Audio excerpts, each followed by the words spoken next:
Qingyu. Seeing Qingyu's condition, Jiang Er exclaimed in shock, reaching out to gently hold his head, but her hand passed right through him. Qingyu. Qingyu's figure curled up in the wheelchair became increasingly hunched. As he struggled, he lost his balance and was about to fall from the wheelchair when Lin Chia quickly grabbed him. Qingyu, are you all right? Chia. Qingyu's features were contorted with pain. He gripped Lin Chia's wrist tightly, his bloodshot eyes meeting Lin Chia's gaze. His lips trembled as he spoke. What they're looking for should be me. Lin Chia looked at him, his expression gradually becoming complex, his hands involuntarily clenching into fists. Honestly, before today, Lin Chia hadn't connected Qingyu with the Migo incident at all. Although Qingyu's headaches coincided with the Migo invasion last time, one coincidence wasn't enough to make him suspect his brother. Moreover, Qingyu had no connection to the K system, so why would the Migo target him? But today, Mortal Divine Domain repeatedly pointed toward Qingyu's location, forcing Lin Chia to reconsider carefully. He and the other night watchers had searched Beijing for so long without finding any trace of items or people related to the K system. If the Migo's target wasn't the K system but something else, then among everyone Qingyu was the most likely possibility. The old King Wang had said that in the future, Qingyu would become this world's nightmare.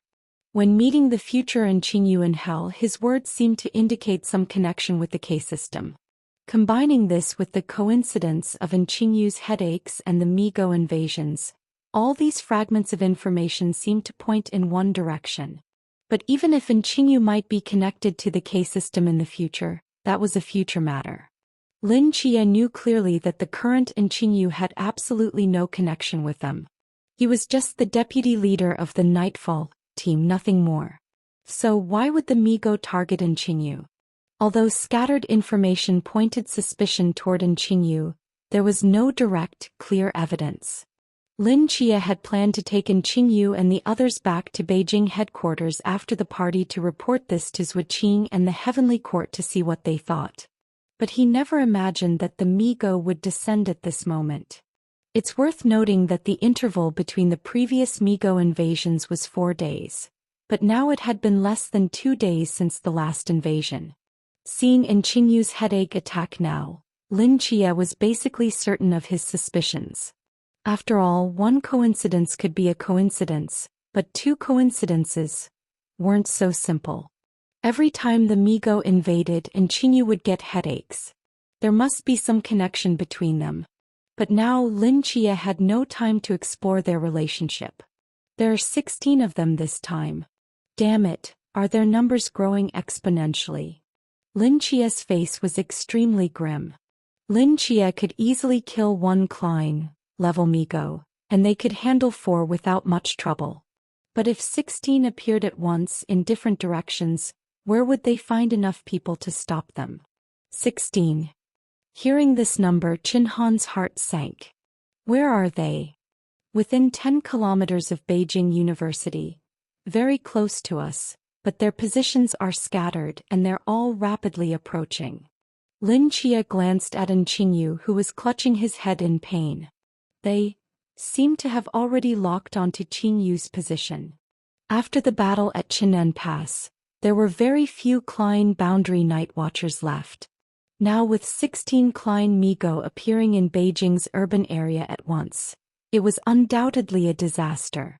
Qin Han's expression changed rapidly as she immediately pulled out a walkie-talkie from her pocket and said gravely, "Immediately deploy, no precept domain, within a 10-kilometer radius around Beijing University, and requisition all sound transmission devices within 10 kilometers to prepare for broadcasting, Dream Whisper."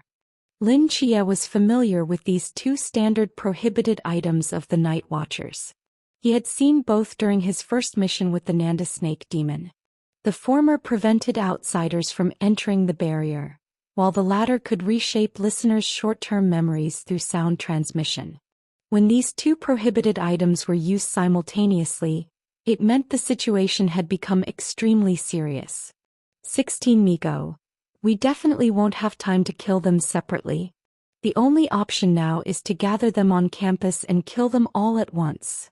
Lin Chia's mind raced. But there are many teachers and students on campus. Is there time to evacuate them? No need to send people to evacuate. I can handle it alone. A resolute look flashed in Lin Chia's eyes as he turned to Jiang Er. Jiang Er, hack into the campus system and redirect all speaker and loudspeaker signals to the equipment here. Jiang Er was stunned for a moment, then seemed to realize something and nodded immediately. Got it. Lin Chia strode through the dark, empty audience hall, lightly jumped onto the center of the stage, took the microphone from the stand, and looking at the empty venue before him, sighed helplessly. I never thought that the final performance would be mine. Lin Chia turned his head and called out to the tent with the control console behind the stage. Chao Yuan. Turn my microphone volume to maximum. Inside the tent. Although Chao Yuan didn't understand what was happening outside, he could vaguely guess from Lin Chia's demeanor. He immediately turned to Lu Menglei and said, Can you turn his microphone back on and increase the volume? No problem. Lu Menglei pressed a few buttons again and electronic feedback came from the speakers as she adjusted Lin Chia's microphone volume to the maximum. Put these on. After thinking for a moment, Chao Yuan took a pair of noise-canceling headphones from the table and put them on Lu Menglei's head. And Qingyu was suffering from a splitting headache, and Lu Menglei was the only one who could operate this equipment. If she were also controlled by Lin Chia's singing, things would get complicated. Below the stage, Jiang Er closed her eyes briefly, then opened them and nodded to Lin Chia, indicating that all speakers were connected. Lin Chia gripped the microphone, took a deep breath. The big windmill turns creaking round and round.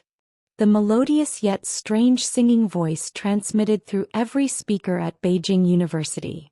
From bushes along the roads, to playback devices in classrooms, to Bluetooth speakers connected to students' computers in dormitories. The moment they heard this song, everyone's brows instinctively furrowed, and then their eyes gradually became vacant. In Lin Chia's sole control, students and teachers at Beijing University quickly and orderly evacuated to civil defense facilities, while Chen Han took Su Liao to mobilize manpower from the Beijing Night Watchman headquarters to set up no-restriction airspace around the university. After completing all this, Lin Chia waved his hand, and several summoning formations bloomed on the ground. Thunder Beast, Grey Sparrow, Snow Woman, Wang Kai and other Klein-level caretakers were summoned by him, rushing toward different directions of Beijing University. After a moment's hesitation, Lin Chia also summoned Azu and asked him to warn Li Yifei to hide. Li Yifei's strength wasn't great, and if he directly encountered Amigo he would have almost no chance of winning. Lai Fa, guard Qingyu well. Don't let any Migo touch him, understand? Lin Chia held Unbai in his hand and solemnly instructed the Thunder Beast Lai Fa, who was surrounded by electric arcs and meowed once in response. Jiang Er, you stay here too. If anything unexpected happens, contact me immediately. Okay. Jiang Er nodded firmly. After settling the students, teachers and Qingyu, Lin Chia's figure transformed into a shadow and disappeared from the spot. Meanwhile, inside the tent controlling the stage. Junior Chao Yuan. What's happening outside? Lu Menglei took off her noise-canceling headphones and asked in confusion. Chao Yuan's expression was extremely grave. He had already heard Lin Chia's words through the communication device and immediately led Lu Menglei out of the tent to Qingyu and the others. Senior, from now on stay here. No matter what happens, don't leave them, understand? Chao Yuan's expression was extremely serious. The vast majority of Beijing University's faculty and students had already been controlled by Lin Chia and evacuated to underground and other civil defense projects. It was too late to send Lu Menglei there now, and with the Thunder Beast protection, Qingyu and Jiang Er's side was relatively safer than other places. All right. Lu Menglei didn't know what was happening, but she had long sensed that Chao Yuan's identity was unusual, so naturally she wouldn't refuse when he spoke. Chao Yuan and Jiang Er exchanged glances, nodded slightly, and he quickly ran toward another direction. All 16 Migo were targeting in Qingyu. If they were all allowed to gather here, even Lin Qier and Chao Yuan working together couldn't guarantee in Qingyu's safety. They had to defeat them one by one as much as possible before all the Migo arrived, to reduce their numbers. Have you contacted Instructor Lin? Near Beijing University's gymnasium, several figures were rapidly moving along the road. Li Jinjin scanned the empty buildings around and asked. Yes, we have. Suja put down his phone. He told us to retreat. Retreat. Yes, he said we can't help with this situation and told us to go to the underground shelter to look after those unconscious students. What about the remaining 2 soul fragments? He said we'll continue the mission after this blows over. Fang Yimou pondered thoughtfully. Their squad had originally been catching the remaining 3 soul fragments in the gymnasium. They had just caught one and were about to send it to classroom 609 when they heard Lin Chia's strange song coming through the broadcast. Then the surrounding students, as if possessed, quickly ran to the nearby underground shelter. Perhaps because Lin Chia had no intention of controlling them, they felt nothing unusual after hearing the song except thinking it was a bit unpleasant.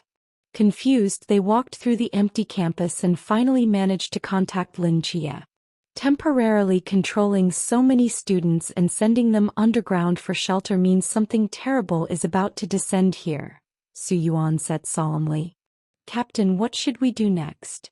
Just as Fang Yimou was about to say something, a gleam flashed in Lu Baoyou's eyes and he suddenly spoke. Perhaps this is our opportunity to establish merit and achieve a higher level kill. No. Fang Yimou firmly shook his head.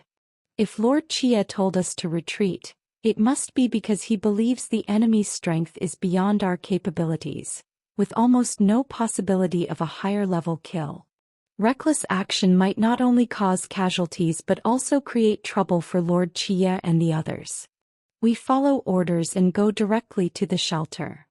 As Fang Yimou was the temporary captain, others naturally wouldn't contradict him.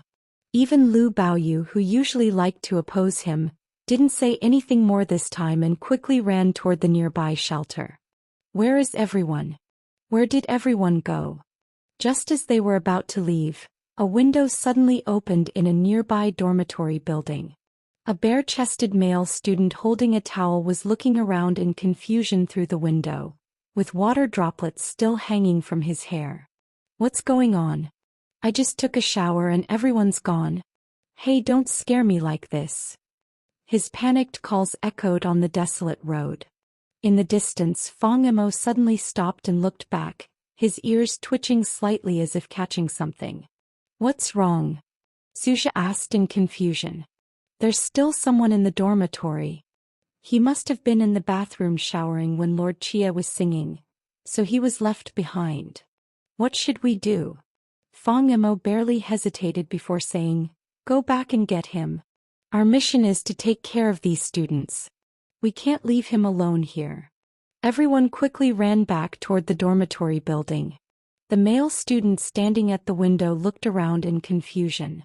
From the corner of his eye, he spotted Fang Yimou and the others running toward him and his eyes lit up.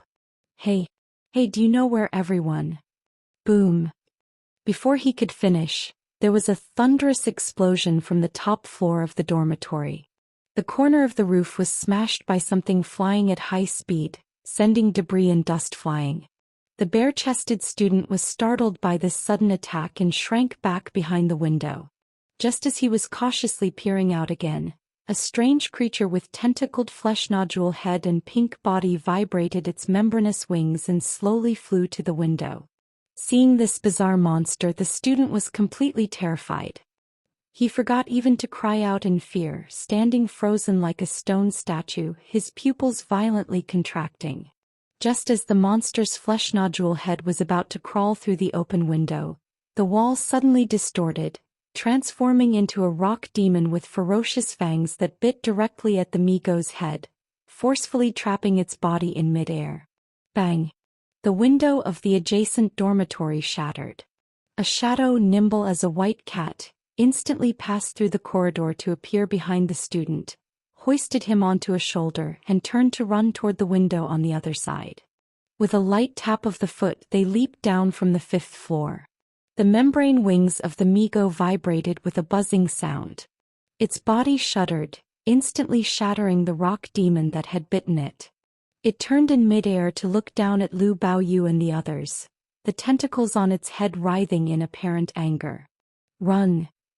Fang Imo shouted, and everyone turned to sprint wildly toward the other side of the road. The Migo's membrane wings trembled as it pursued them like lightning. Fang Imo transformed into a white tiger, carrying the unconscious young man who had fainted from fear, leaping nimbly between buildings. His heterochromatic eyes gazed at the others being chased along the road, his expression somewhat anxious. Fang Imo could sense the Klein waves emanating from the Migo, as well as that bone-chilling K-system aura. The fur all over his body stood on end. He finally understood why Lin Chia said they couldn't intervene. The highest-ranked members of their team, himself and Lu Baoyu, were only at the sea level. Even if everyone fought with all their might, they had almost no chance of winning. "This won't work. If we keep running like this, we'll lead it to the air raid shelters where other students are hiding," Li Jinjin said anxiously, looking at the direction they were heading. Lu Baoyu narrowed his eyes, a grim expression flashing across his face. He gripped the straight knife at his waist and twisted his body to charge directly at the Migo. A pair of broken dark red wings unfurled from Lu Baoyu's back. These wings could no longer allow him to fly, only to help him leap from the ground and maintain balance as he swung his knife toward the Migo's head. A faint light flashed and a grotesque giant mouth opened on the blade of the knife, emitting a teeth-grinding screech like a demon. The space-time around the Migo suddenly fluctuated. Before Lu Baoyu's knife could touch its body, he was forcibly repelled. Several long, sharp limbs shot out, opening several bloody holes in Lu Baoyu's body. Lu Baoyu grunted, his single eye glaring fiercely at the Migo. Enduring the intense pain, he forcefully swung his knife again. The Migo seemed surprised that this person still had strength left. This strike wasn't blocked by the disturbed spacetime but landed directly on the Migo's pink shell surface, producing a harsh scraping sound as dense sparks flew. Boom! The Migo's body shuddered, knocking the blood-covered Lu Baoyu out of the sky. Just as he was about to crash onto the concrete ground, a white tiger afterimage flashed by, catching him at the last possible moment. "Are you crazy?" A growl emerged from White Tiger Fang Mo's throat. The Migo in midair vibrated its membrane wings, flying toward Lu Baoyu like lightning again. But before it could fly more than a few meters, its form seemed to become embedded in the night, freezing in midair. A deep red shadow condensed from the night sky. A sword flash erupted like a silver-white lightning bolt tearing through the sky. Everyone only felt a blur before their eyes, and then the figure was standing steadily on the ground. At the same time, the Migo frozen in midair was smoothly cut in half from the center. Lin Chia reached toward the Migo in the night sky and suddenly clenched his fist. In the darkness, it was as if countless giant beasts had caught the two halves of the Migo's body, frantically tearing them into countless pieces that fell like a rain of blood across the sky. Lord Seven Knight. White Tiger Fang Mo's eyes flashed with joy upon seeing that figure. Lin Chia walked to Lu Baoyu, quickly scanning his body with mental power, his expression relaxing slightly. Fortunately, no vital organs were damaged. "Take him to headquarters for treatment. Leave this place to me." "Instructor Lin, what kind of monster was that exactly?" Li Jinjin couldn't help asking. "That was a Migo," Lin Chia said halfway, then seemed to sense something else and turned his head toward a certain direction. "I'll explain later. There are 14 more." Lin Chia's form flickered and instantly disappeared. The reserve team members were stunned for a moment before Su Zhi tentatively spoke. "Did Instructor Lin just say 14 more? They couldn't all be in this school, right?" So many Klein-level monsters? Can they really handle it? Fang Yimou transformed back into human form and heavily knocked Suju's head. That's the nightfall. Are you questioning Lord Seven Knight and their abilities? Suju scratched his head, still finding it hard to believe. The number is just too ridiculous. Are all special squads this strong? Does that mean we could be like that in the future? We'll talk about the future later. If we don't leave now, we might not have a future at all, Fang Yimou said, carrying Lu Baoyu on his back as he quickly walked toward the gates of Beijing University. Junior. Do you also have a special identity like Junior Chao Yuan? In the empty venue, Lu Menglei anxiously looked at the silent campus around her, feeling an inexplicable chill. She summoned her courage, trying to ease the tension in her heart. And Qingyu rubbed his aching temples, already feeling somewhat better than before. He weakly replied, I suppose so. Cough, cough, cough. Seeing in Qingyu's hunched, coughing figure, Lu Menglei pressed her lips together, clutching her bag with the bamboo sword tightly to her chest, vigilantly surveying the surroundings. From her perspective, there were only 3 of them in this open space. Herself, this physically weak disabled junior in a wheelchair, and a small blue cat. She didn't know why Chao Yuan had left her here, but among the 3 she was undoubtedly the strongest. Perhaps Chao Yuan had left her here hoping she would protect this junior? With this thought, Lu Minglei's gaze grew more determined. She gripped the handle of the bamboo sword in her bag, her light purple dress fluttering in the evening breeze. Meow. Suddenly, the blue cat lying beside Qingyu's wheelchair sprang up, staring intently at a certain direction in the darkness, arching its back with all its fur standing on end. This startled Lu Menglei.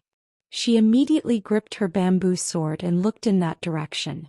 Behind the dimly lit stage, a massive monster slowly floated up. The buzzing sound of vibrating membrane wings echoed in Lu Minglei's ears as sand and pebbles on the ground were blown about. When she clearly saw the Migo's head, a fleshy bulb covered with tentacles, she froze in place. What the hell is that thing? Lu Minglei's hand holding the bamboo sword trembled slightly. She instinctively stepped back, then glanced at Qingyu behind her. After a moment's hesitation, she gritted her teeth and stepped forward again. She gripped the bamboo sword with both hands, pointing the blade at the approaching Migo. Her face was pale, her chest heaving violently as she deliberately tried to control her breathing. Meow. Thunder Beast Lifeng was about to pounce forward when it suddenly paused. It turned its head toward another direction, where 2 more Migo were rapidly approaching from the pitch-black clouds. So these are Migo. And Qingyu stared blankly at the 3 pink monsters approaching, his eyes tinged with despair. He tried to use the only correct solution, but after persisting for less than a second, he began coughing violently. The first Migo that appeared made a strange shrill sound toward Qingyu, then began to slowly move toward him. Lu Menglei, standing in front of Qingyu, took several deep breaths. The trembling in her arms gradually subsided as she firmly gripped the bamboo sword. With a light shout, she swung the bamboo sword toward the Migo's head with a whistling sound. Snap! The bamboo sword struck the writhing tentacles as if hitting steel. With a crisp sound, the bamboo sword broke into 2 halves. Lu Menglei held the half-bamboo sword, almost pressed against the fleshy nodule that was the Migo's head. The indescribable stench invaded her nostrils, and her face turned extremely pale. She could feel that the monster before her was staring at her. Lu Menglei knew she was no match for this monster. She wanted to retreat, but for some reason her body felt rooted to the ground like a boulder. She couldn't summon any strength and could only watch helplessly as the monster raised one of its appendages and thrust it toward her body. A trace of despair appeared in Lu Minglei's eyes. Whoosh! At that moment, a figure flashed like lightning from the side, embracing Lu Minglei's form, narrowly avoiding the attack. The Migo's appendage pierced through their afterimage, its fleshy head slowly turning to follow them. Still in shock, Lu Menglei lay in those arms, looking up in confusion as a familiar face came into view. Chao. Chao Yuan Jr. Lu Menglei's voice trembled. Chao Yuan held Lu Menglei and gently placed her on the ground. After confirming she wasn't injured, he slowly turned his gaze toward the Migo hovering in mid-air. His eyes narrowed slightly and simultaneously, an aura of ferocious brutality surged from within him. He stepped forward, walking straight toward the Migo. Junior Chao Yuan. Don't go over there. Lu Menglei called out anxiously. Chao Yuan seemed not to hear her voice. He calmly walked to the half-bamboo sword stuck in the ground. The cold wind from the Migo's fluttering membrane wings gently lifted the corners of his clothes. He turned his head and on that cold face appeared a faint smile.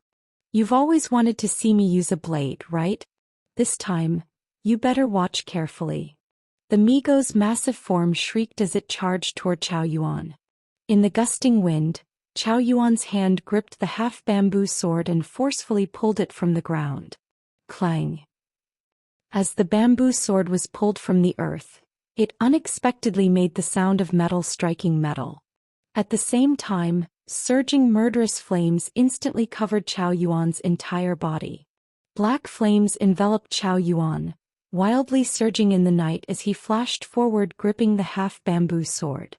The black fire was blown backward by the fierce wind, resembling a rolling robe of flames.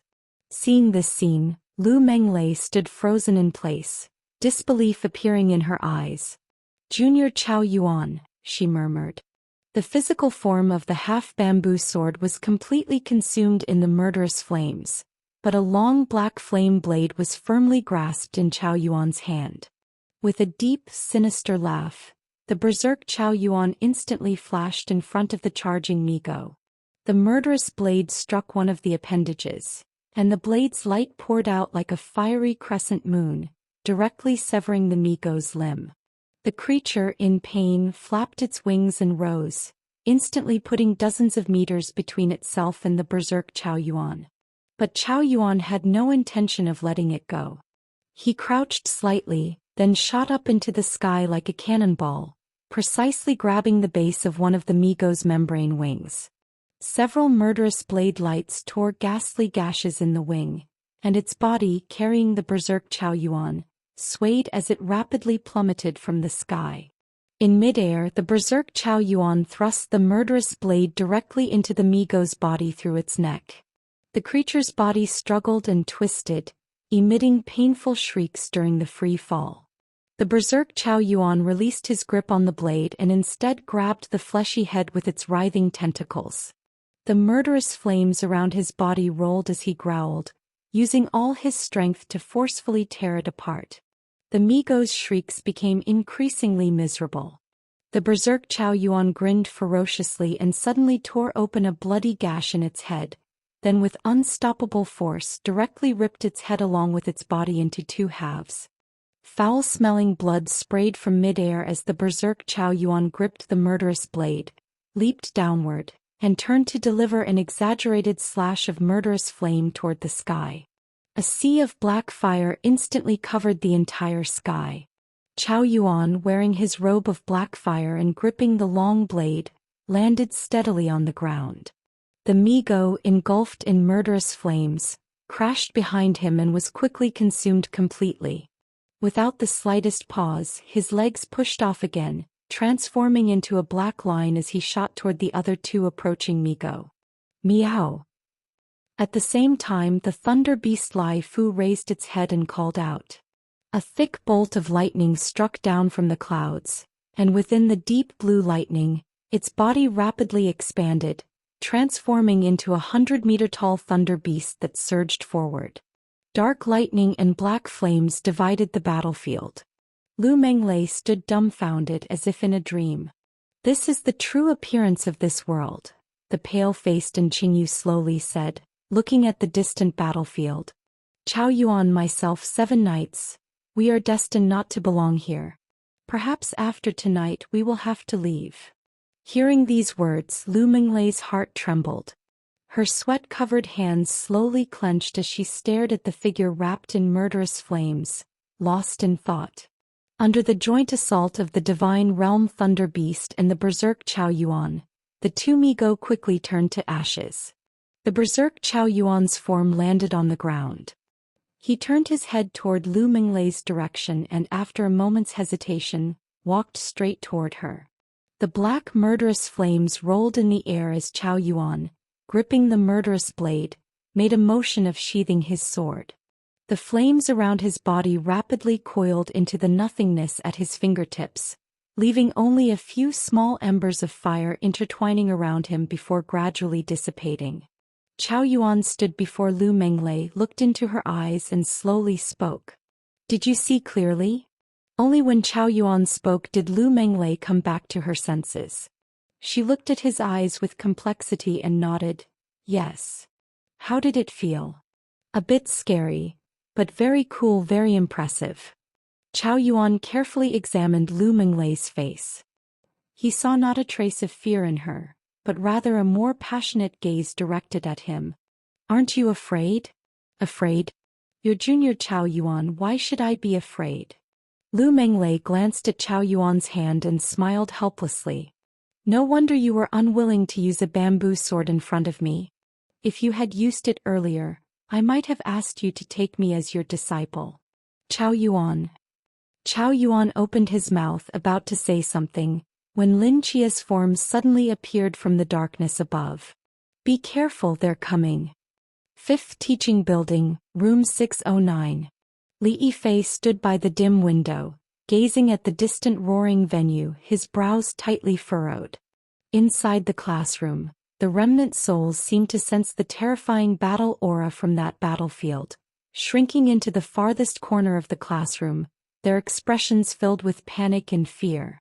"What exactly is happening?" Li Yifei muttered. A moment later, as Li Yifei was about to grit his teeth and leave the classroom to check, a petite white figure quickly descended from the rooftop, hanging by a spider thread. "Manager! Manager!" Azu hung upside down on the spider thread, flying directly through the open window.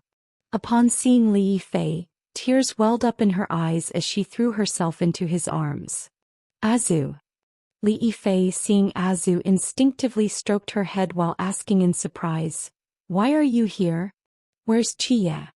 "The director is outside fighting bad guys.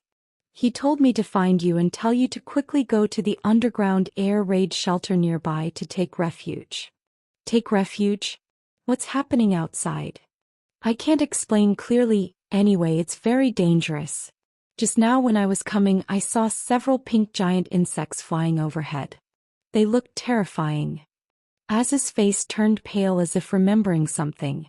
"Can I help?" "Oh manager, you probably couldn't even beat me, how could you help? Hurry up, it'll be too late if we don't leave now." Azu urged anxiously. "But what about these remnant souls?" Before Li Yifei could finish, Azu transformed into a spider form, shooting out a massive white web that instantly enveloped all the remnant souls in the classroom, carrying them out the window like kites. Azu's true form was a soul-weaving spider, whose webs could naturally capture human souls. This was why Lin Chia specifically sent her to find Li Yifei. With Azu present, she could lead Li Yifei and all the remnant souls to safety. Seeing this, Li Yifei quickly jumped down after her, racing along the flickering lights toward the underground shelter.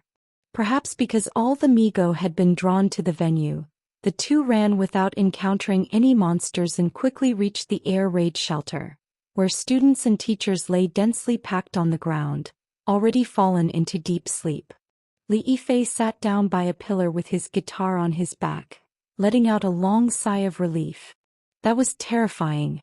I thought I'd be eaten by those giant insects before I could find you." Azu's face was pale as she plopped down beside Li Yifei, her small hand repeatedly patting her chest. "Azu, we're caretakers. Even if we die outside, we'll return to the hospital. It just takes more time to recover, no need to be so afraid." Li Yifei couldn't help saying. "But dying hurts a lot." Li Yifei knew Azu's personality and sighed helplessly. Then, as if remembering something, he asked, "By the way, how has the hospital been during my absence?" These words fell on Az's ears and she felt a surge of grievance. She looked at Li Yifei with expectant eyes that immediately turned red. Not very good. Beijing University, Evening Gala Venue. Lin Chia's gaze swept across the surroundings, his body tense, his expression extremely grave. During the time he and Chao Yuan had left, they went in different directions, each killing 2 Migo that were closest, plus the 3 that just died at the gala venue. There were still 9 Migo approaching. Although compared to the original 16, they had eliminated a small portion, the number still put immense pressure on Lin Chia and his companion. Lin Chia gathered all his Klein-level summons around Qingyu and Lu Menglei. Though they couldn't defeat the Migo, their combined forces should be able to hold them off for a while. With Jiang Air hidden underground as the last line of defense, they should be able to prevent the Migo from taking advantage. I'll handle 4 of them, the Thunder Beast will take 3. Chao, can you handle 2? Lin Chia turned to look at Chao Yuan. Chao Yuan took the black box Lin Chia tossed him and rolled his eyes helplessly. Who are you looking down on? 3 each. We're outnumbered, don't think about killing them, just hold them off. Qin Han will bring people soon. As Lin Chia finished speaking, from all directions in the night, the sound of membrane wings rapidly approached. They didn't spread out to gain speed but moved forward at a uniform pace, like an arc rapidly closing in on Lin Chia and the others. Not leaving any openings, huh? Lin Chia narrowed his eyes at this. Time to act. Meow. Just as Lin Chia and his companions were about to make their move, a figure slowly walked into the venue. It was a plainly dressed middle-aged man. His appearance was like that of a ghost. Even Lin Chia's mental perception gave no warning. When Lin Chia caught sight of him in his peripheral vision, he was first stunned, then shocked. Teacher Song Jun. Hearing this, Chao Yuan and Qingyu and Jiang Air all turned their heads. The person slowly approaching was none other than their counselor Song Jun, whom they had met on their first day of school. However, during their time at school, Lin Chia and the others hadn't seen him again, almost forgetting his existence. Song Jun stepped into the gala venue, his gaze sweeping over the 9 Migo continuously closing in from the sky. He sighed helplessly and a brilliant light emanated from his body. His form gradually changed, eventually becoming an old man with white hair and beard. The old man wore a white robe and held a god-striking whip. With a swing in mid-air, a divine light roared out. Bang!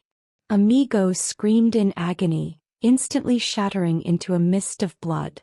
The old man's eyes narrowed to slits, and a terrifying divine aura suddenly descended. The god-striking whip broke through the air with buzzing sounds. Divine light flashed repeatedly, and the Migo surrounding Qingyu and the others burst into bloody mist, dissipating without a trace.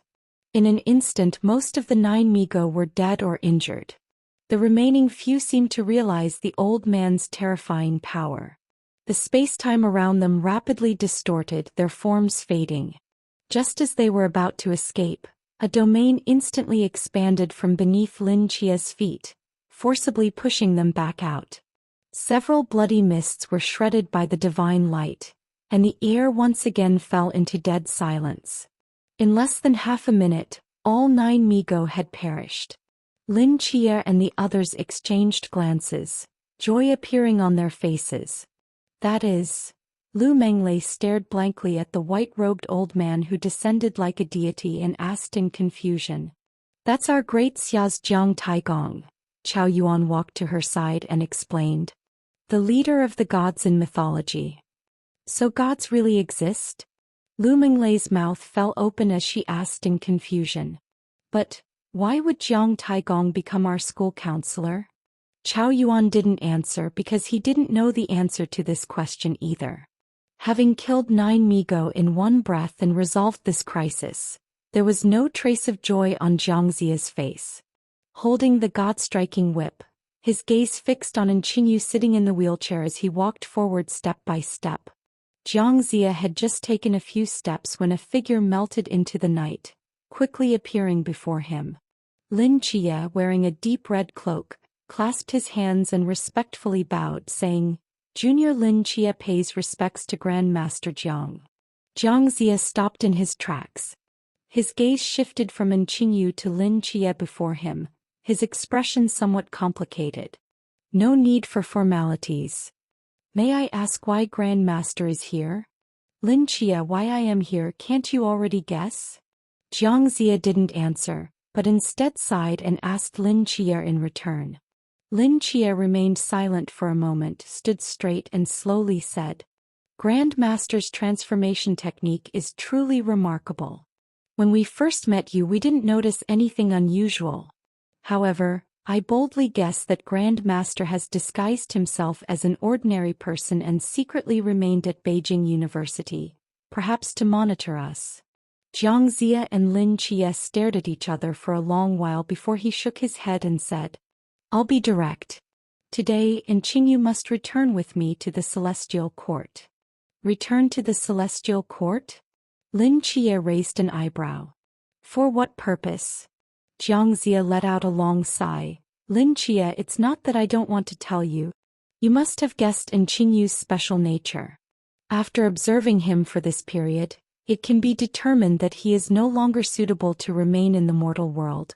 But exactly how to deal with him is not for me to decide. Everything depends on the Celestial Lord's will." Lin Chia stood frozen in place. Jiang Zia walked around Lin Chia, heading straight toward Qingyu, but before he could take a few steps, Lin Chia blocked his path again. "Grand Master, can we accompany you?" "No." Jiang Zia shook his head. "Under normal circumstances you could visit the Celestial Court anytime, but now is a critical period, and this matter is of great importance. The Nightfall team should avoid any suspicion." Jiang Zia didn't try to go around him again but instead flashed through space, appearing before Qingyu, who was surrounded by many attendants. Qingyu looked up at him, his pale face showing little emotional fluctuation, only his eyes revealed a hint of bitterness. "Qingyu, come with me to the Celestial Court," Jiang Zia slowly said. "I'm going with him." Jiang Air floated up from underground, her voice coming through the speakers, her gaze utterly determined. Qingyu hesitated for a moment, then pointed at Jiang Air and said, "She needs to come with me. If she's away from me for too long, she'll die." Jiang Zia stared at Jiang Air for a moment, then nodded. "Very well." Jiang Zia hooked his finger and a black coffin emerged from the ground, floating beside Qingyu. Then he drew a line in the void with his god-striking whip, and a phantom gateway of light appeared behind the two. The gateway emitted intense spatial fluctuations. Although the intertwining light obscured the view beyond the door, the spiritual energy flowing out indicated that beyond the door was the Great Xia Celestial Court. Jiang Zia, holding the god-striking whip, entered the gateway first. Qingyu, hands on the edges of his wheelchair, looked toward Lin Chia in the distance, his expression incredibly complex. Lin Chia opened his mouth, wanting to say something more, but Qingyu gently shook his head at him. "7, don't worry about me. Once I figure out what's really going on, I'll return." Qingyu pushed his wheelchair forward, disappearing into the gateway of light, with Jiang Air's black coffin floating beside him, following closely. Lin Chia stared blankly at the silhouette vanishing into the door, countless thoughts surging in his mind. Gritting his teeth, he transformed into a streak of light rushing toward the gateway. However, just as he was about to touch the door, the light gradually faded in the air, and he ultimately grasped at nothing.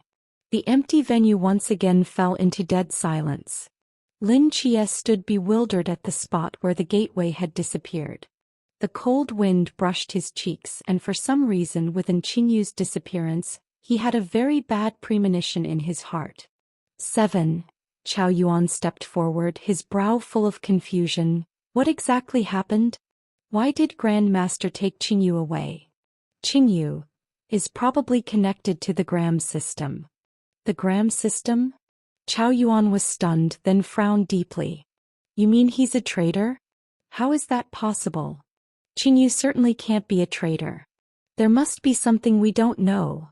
Lin Chia's mind raced, and after a moment, determination appeared in his eyes. Chao Yuan, let's go.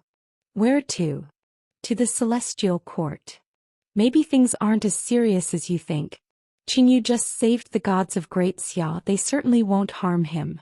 Perhaps they just want to ask him some questions.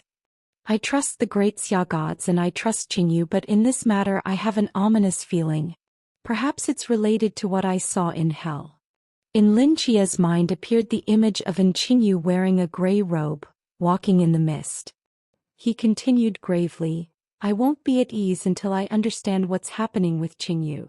Since Grand Master Jiang won't take us to the Celestial Court, we'll find our own way there. Seeing this, Chao Yuan nodded and said, I'll follow your lead. Lin Chia quickly walked toward the exit. As Chao Yuan was about to follow, a voice came from behind. Where are you going? Chao Yuan looked back to see Lu Minglei's face full of concern. Don't worry, we're not going anywhere dangerous. Chao Yuan walked up to her and gently stroked her head, saying, I need to find my brother. When I return, I'll come find you at the Sword Society. Chao Yuan finished speaking and turned to leave, but then seemed to remember something and turned back. Oh, and that request is still on hold. When I return, you can't back out. With those words, Chao Yuan picked up his black case and quickly caught up with Lin Chia. In the quiet night, the slender figure in light purple standing in the center of the venue gradually disappeared from Chao Yuan's peripheral vision. Actually, you could stay with her, Lin Chia said as they rushed forward. It's just a trip to the Celestial Court. I can go alone. Didn't you say you had a bad feeling? Besides, what kind of team captain goes on a mission alone while letting his team member stay behind for romance? Chao Yuan shook his head.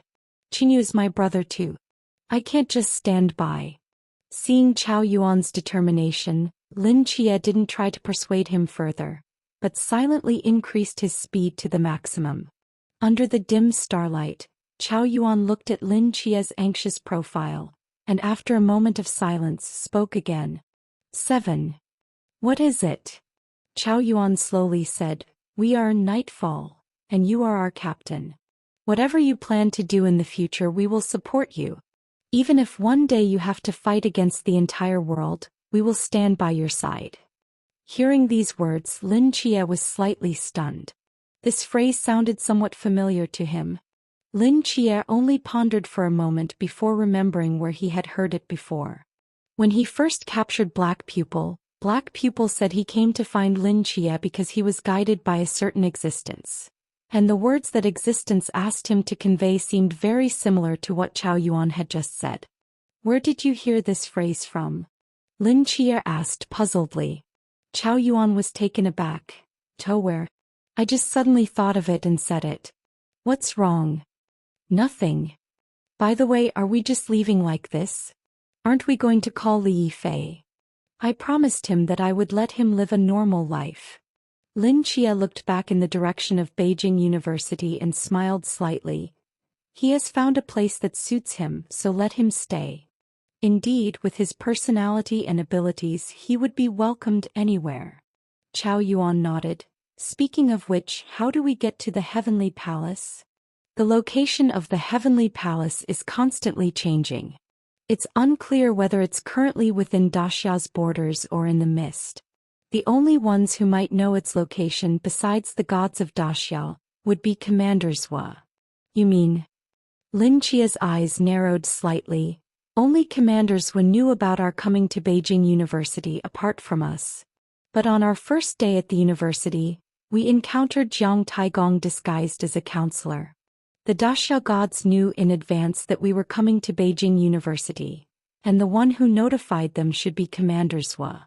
He knows more than we imagine. If we can't find the Heavenly Palace, we'll have to start with Commander Zhua. Heavenly Palace. And Qingyu followed behind Jiang Zia, walking through the spirit-filled Bluestone Avenue, stopping in front of a palace. Young friend Qingyu, you will temporarily stay here for a while, Jiang Zia said. Someone will come to answer the questions in your heart. Stay here. And Qingyu looked at the magnificent palace. But I will attract those Mi Go. Don't worry, leave these matters to us. You just need to rest assured. Seeing Jiang Zia say this, and Qingyu naturally wouldn't refuse and entered the palace with Jiang Er. The interior of this palace was even larger than Qingyu had imagined. Besides the bedchambers and reception hall, there was also a courtyard full of celestial herbs at the back. In the center of the courtyard stood an elegant pavilion. He wondered who had once lived here. But at this moment, neither Qingyu nor Jiang Er was in the mood to appreciate the scenery of the divine palace. Qingyu, what do they want to do? Jiang Er asked with some concern. I don't know. And Qingyu shook his head. However, they are the deities of our Daxia. Since they're doing this, they must have their reasons. Since we've come here, we might as well stay put. And Qingyu's expression was completely calm. He walked around the palace once, then went straight to the ancient pavilion in the center of the celestial herb courtyard and sat down. Inside the pavilion were 2 stone stools, a stone table and an unfinished game of Go quietly laid out on the table. And Qingyu looked down at the unfinished game, seemingly pondering something. Jiang Er, I think my computational power has recovered quite a bit again, and Qingyu said after a moment. Really? Yes, I feel my brain is clearer than before. And Qingyu's eyes narrowed slightly. Come to think of it, the last time my computational power recovered was also after the Mi-Go descended. Does my ability recover a bit each time they descend? What connection do they have with me? And Qingyu sensed the strange connection between himself and the Mi-Go. Combining this with previous events, he felt that among the numerous complex clues, something was about to emerge. Jiang Er, who did you say the Mi-Go worship? Jiang Er was startled. The key to the gate. The key to the gate. And Qingyu murmured this name, his brow furrowing deeper. Just then, streams of light intertwined on the stone stool opposite him, forming the slightly plump figure of a man in a Taoist robe, appearing before Qingyu and Jiang Er. Fatty! Jiang Er exclaimed in surprise upon seeing the person. And Qingyu instinctively wanted to say something, but after a moment of silence he clasped his hands respectfully and said, Greetings, Lingbao Tianzuan. Lingbao Tianzuan sat across from Qingyu, his expression somewhat complex. He waved his hand and said, No need for formalities. The true forms of myself and the other 2 Tianzuan are still in the mist. What remains here is only a residual image. Before leaving, I had hoped this residual image would not be awakened. I didn't expect that it would still come to this. This residual image was left for me? And Qingyu keenly caught the key point. Yes. Lingbao Tianzuan nodded. Before our departure, Yuanshi vaguely sensed changes in the heavenly patterns, so I specifically left this residual image. I know you must have many questions in your heart. Go ahead and ask. At this point, I won't hide anything from you anymore. And Qingyu looked at Lingbao Tianzuan, remained silent for a long time and slowly asked, What is my relationship with the key to the gate? Commander, they're here. In the office, Suqing put down his pen. Let them in. The office door opened and Lin Qier and Chao Yuan walked in side by side. The secretary actively withdrew, locking the door behind them. Looking at the 2 serious faces before him, Suqing sighed helplessly. What do you want to ask? You knew we were coming? As soon as I heard that Qingyu had been taken away, I knew you would definitely come. Suqing pointed to the 2 chairs in front of the desk. Sit down first. After a moment's hesitation, Lin Qier sat down and said, Where is the heavenly palace now? And why did Jiang Taigong take Qingyu away? Let me answer your second question first. Suqing said unhurriedly, I know you are very concerned about Qingyu, but for him the heavenly palace is the safest place right now. You should be able to guess the specific reason. The Mi-Go. Correct. Those Mi-Go are targeting Qingyu. They will continuously pass through space-time gaps to find his location. Therefore, no matter where Qingyu stays on Earth, it would be very dangerous. The heavenly palace has the protection of our Daxia gods, which is enough to ensure Qingyu's safety. Now the heavenly palace has entered the mist. Only this way can we divert the Migos' attention and prevent them from descending into human society again. The heavenly palace has already entered the mist? Lin Chia's brow furrowed. If the heavenly palace were still within Dasha's borders, it would naturally be easy to find, but now that it had entered the mist, things became more difficult. Besides the Migo I mentioned above, there's another important reason why Jiang Taigong took Qingyu away. Suoqing took a deep breath. And Qingyu can no longer continue to exist in this world. Hearing these words, Lin Chia and Chao Yuan were both stunned. What did you say? Lin Chia's brows immediately furrowed. Don't worry, I'm not saying the great Xia god wants to kill him. Remember what I told you on the boat last time. Left Qing looked into Lin Chia's eyes and slowly said, and Qingyu is the nightmare of the world that the future king face mentioned, not just because of his stance, but more because of his identity. And Qingyu is the door key. A thunderbolt flashed through Lin Chia's mind. He's one of the 3 pillar gods of the Cthulhu system? Chao Yuan couldn't help but laugh. How is that possible? He's been carrying out missions with us for years, progressing from pool level until now. How could he possibly be a deity of Cthulhu? Let me finish first. Left Qing shook his head and continued, and Qingyu is the door key, but only part of it. According to the Heavenly Venerable's speculation, when the Cthulhu system first invaded Earth, the door key was killed by several ancestral gods working together. Its body shattered into countless fragments of the door of truth, falling into eternal death slumber. The door key is time-space itself. After it fell into death slumber, fragments of its body were caught in chaotic time-space. Most were banished to the end of time-space, but a few scattered throughout the river of time where humans exist.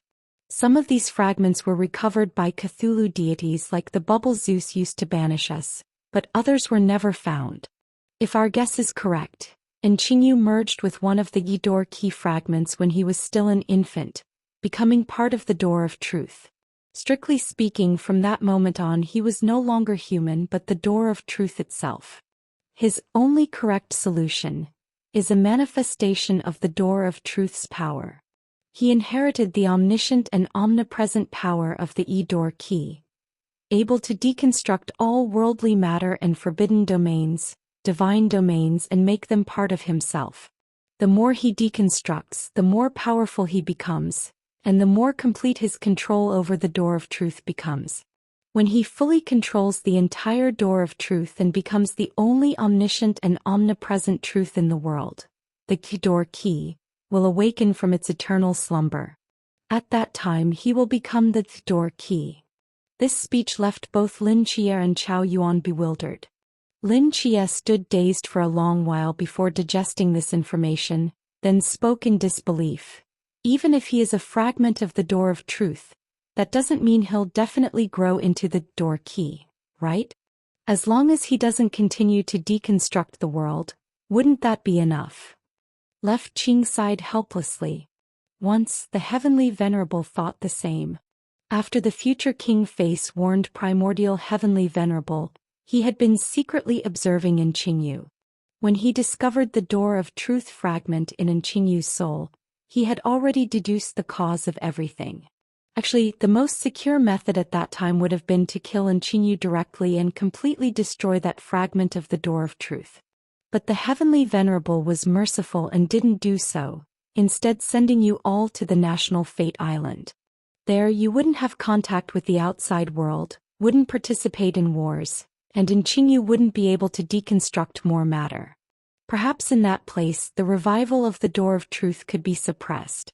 But when the Heavenly Venerable visited the island again and saw Qingyu's condition, he knew this idea wasn't feasible. The door of truth under Qingyu's control was gradually taking shape. Even if he didn't actively deconstruct matter, the door of truth would automatically absorb worldly rules to grow, just at a slower pace than usual.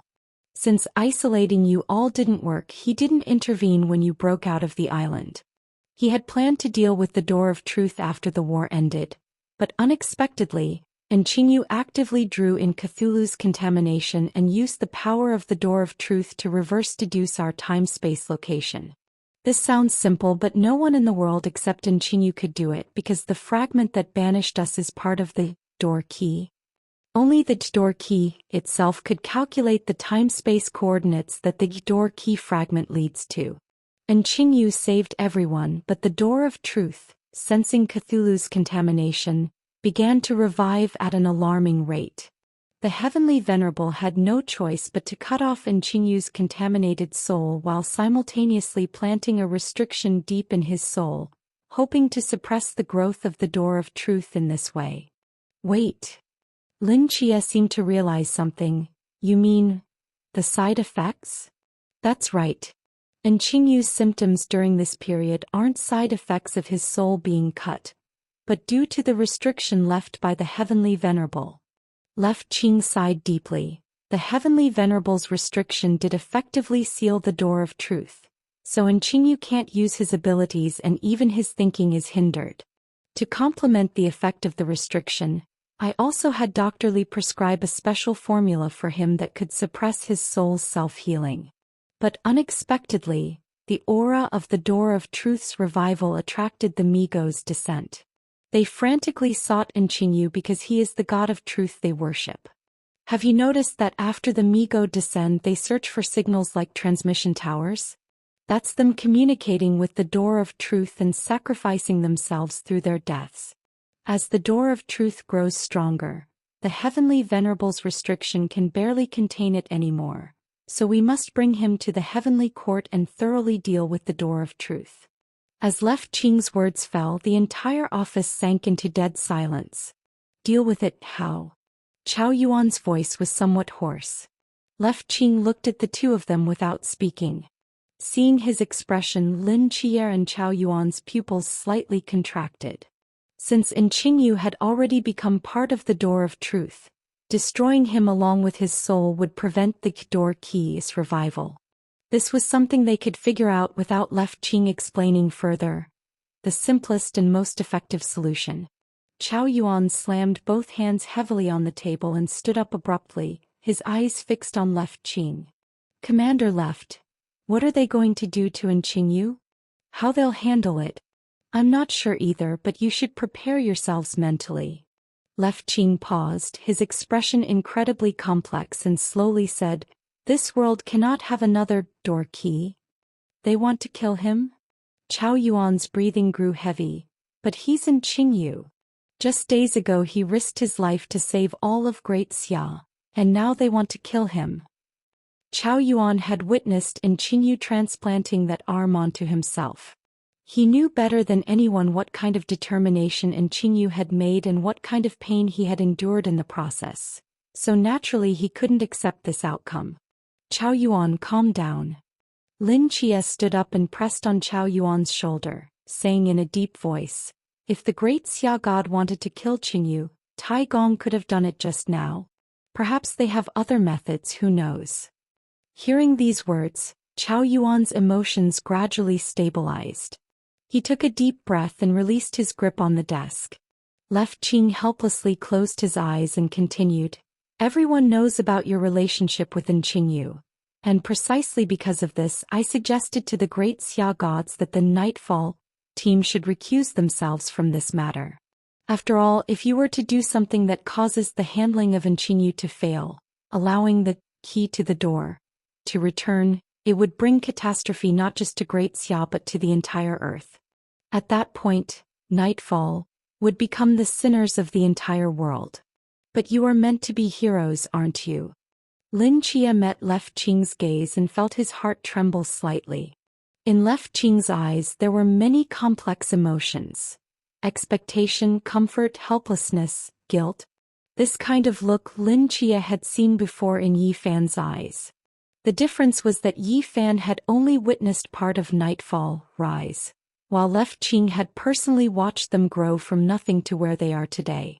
No one understood better than Left Qing how much Nightfall had contributed to Great Xia, how many miracles they had created. He was like a father to Nightfall, witnessing their growth, and precisely because of this he didn't want to see this team ultimately face the worst outcome. So, don't go looking for Tianting, don't do anything stupid. That's an order. Left Qing's tone was absolutely firm. He took out a thick file from the drawer and placed it in front of Lin Qier and Chao Yuan. His voice softened somewhat. With Qingyu leaving the team, Nightfall temporarily has just the two of you, but it shouldn't be long before Jialan revives and returns. By then there will be three of you and Nightfall won't be forcibly disbanded due to insufficient numbers. This is the roster of all active Night Watchers. You can look through it and select some elites to join you, to make up for the shortage in numbers. Lin Qier silently looked at the Night Watcher roster in front of him but didn't reach out for it. After some time he took a deep breath and slowly pushed the roster back to Left Qing. I'm sorry, Commander Left. I don't plan to expand with new members yet. After saying this, Lin Qier didn't say anything more and directly turned to walk toward the door of the commander's office. Chao Yuan didn't even glance at the roster and calmly followed behind. Bang! As those two deep red figures departed, the office door closed with a muffled sound. In the empty room, Left Qing helplessly closed his eyes, leaned back in his chair and let out a long sigh. Tianting. The Gate of Truth, huh? After hearing Ling Bao Tianzuan's explanation, Qingyu's eyes filled with bitterness. So as long as I'm alive, I'll accelerate the revival of the Gate of Truth, eventually becoming the key to the door? Ling Bao Tianzuan silently nodded.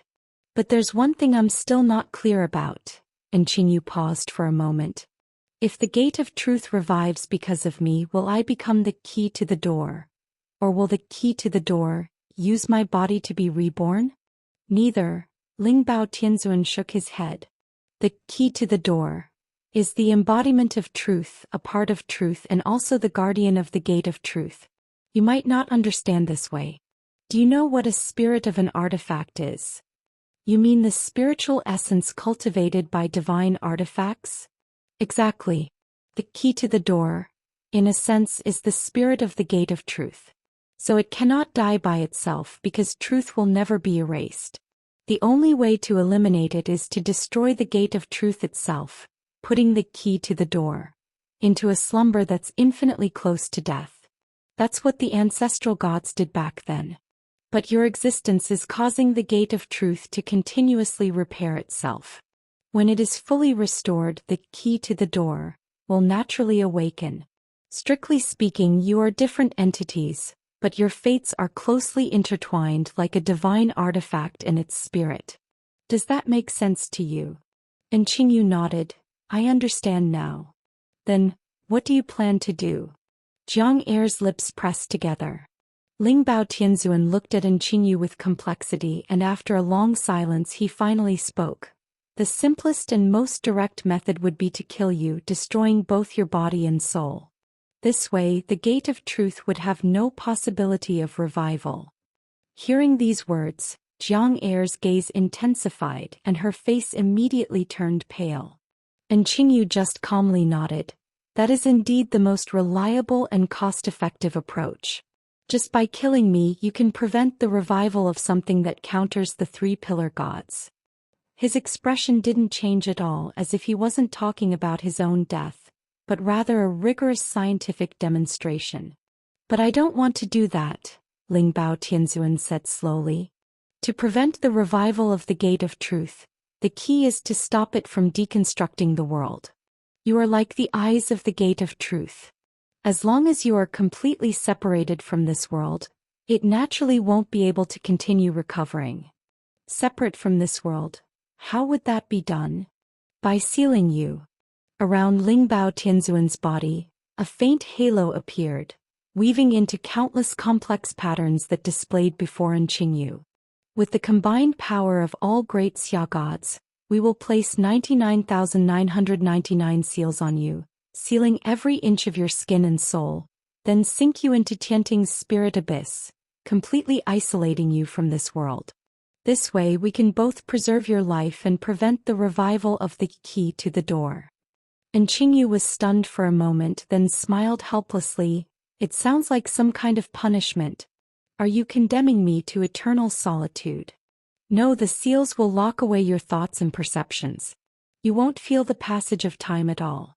No matter how long you're submerged in the spirit abyss, to you it will only feel like a brief nap.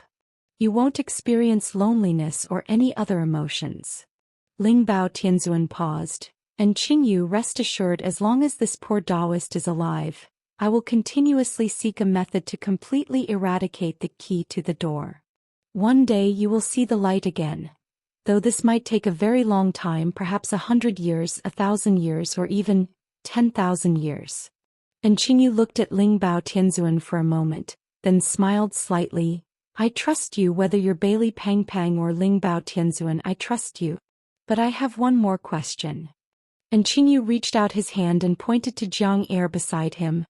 If I am sealed, what will happen to her? Jiang Er's body will be placed in the Celestial Court's spirit spring, where the spiritual energy can ensure her brain activity. Even if you sink into the spirit abyss, it can keep her alive, Ling Bao Tianzuan said slowly. However, she can't seal her thoughts like you can, nor can she go too far from the spirit spring. And Qingyu's brows furrowed slightly. You mean she'll be trapped in the Celestial Court forever? It was one thing for him to be sealed in the spirit abyss, but for Jiang Er to remain in the Celestial Court, waiting for his return as time passed by, that wouldn't just be a few years. For her, it would be hundreds or thousands of years of torturous waiting, no different from imprisonment. Not necessarily. We can have someone carry her down to the mortal realm periodically. For short periods it should. I won't. Before Ling Bao Tianzuan could finish, Jiang Er spoke firmly. I'll stay by the spirit abyss in the Celestial Court. I won't go anywhere until you return. And Qingyu looked at her helplessly, seemingly wanting to persuade her of something, but after a moment's hesitation he turned back to Ling Bao Tianzuan. In any case, this is the best solution we've come up with after our discussions. And Qingyu, what do you think? And Qingyu nodded. It's reasonable. Using the power of all the great Xia gods to create the seal makes me feel almost honored. Actually, if killing me would solve Great Xia's problem with a Ku system 3-pillar god, I wouldn't object. Ling Bao Tianzuan gave him a deep look, guilt flashing in his eyes, but still said, Since you agree, I'll have the gods begin preparing the seal. The preparation will take about 3 or 4 days. My true form is still in the mist, so the Jade Emperor will preside over the sealing ceremony. If you have any other requests, you can speak directly to him. Oh, one more thing. Ling Bao Tianzuan seemed to remember something. As the Mi-Go descend and are killed by the great Xia gods, the power of their life sacrifices will continuously strengthen your connection to the gate of truth. This might cause some space-time disturbances around you, though they shouldn't be too strong. Also, if you feel the call of the gate of truth in these few days, absolutely do not touch it. Otherwise, the suppressive power that Yuanshi Tianzuan placed in your soul will be difficult to maintain. If the suppression breaks, the gate of truth will recover faster, and things will become very troublesome. Understood. As the words fell, Ling Bao Tianzuan nodded, his form gradually fading into the air. Soon only Qingyu and Jiang Er remained in the ancient pavilion. And Qingyu gazed at the empty space before him and let out a long sigh. Sealing Ha. Outside the Nightwatcher headquarters, 2 figures walked silently along the wide tree-lined avenue. Fallen leaves drifted to the ground, making slight creaking sounds as they were stepped on. 7 Knights, what do we do next? After some time, Chao Yuan finally spoke, his voice somewhat low. Lin Chia lowered his head, brows furrowed as if deep in thought. Finally he stopped walking. According to the original plan, we go to the Celestial Court. His tone was more determined than before. Commander Zhou doesn't want us to go to the Celestial Court because he's worried we'll create tension with the great Xia gods for Qingyu's sake. I understand his concerns, but Qingyu is a member of Night Curtain, and no matter what he faces, we have a responsibility to stand by his side. Chao Yuan nodded firmly. I'll follow your lead. After hesitating for a moment, he still asked, "But, the celestial court has entered the mist, how can we get there?" Finding the celestial court isn't difficult. As Lin Chia spoke, he bent down to pick up a tree branch, his eyes narrowing slightly. It might just take some time. A somersault cloud quickly flashed past the Great Xia border, disappearing into the mist. Lin Chia casually chose a direction and pushed the somersault cloud to its maximum speed.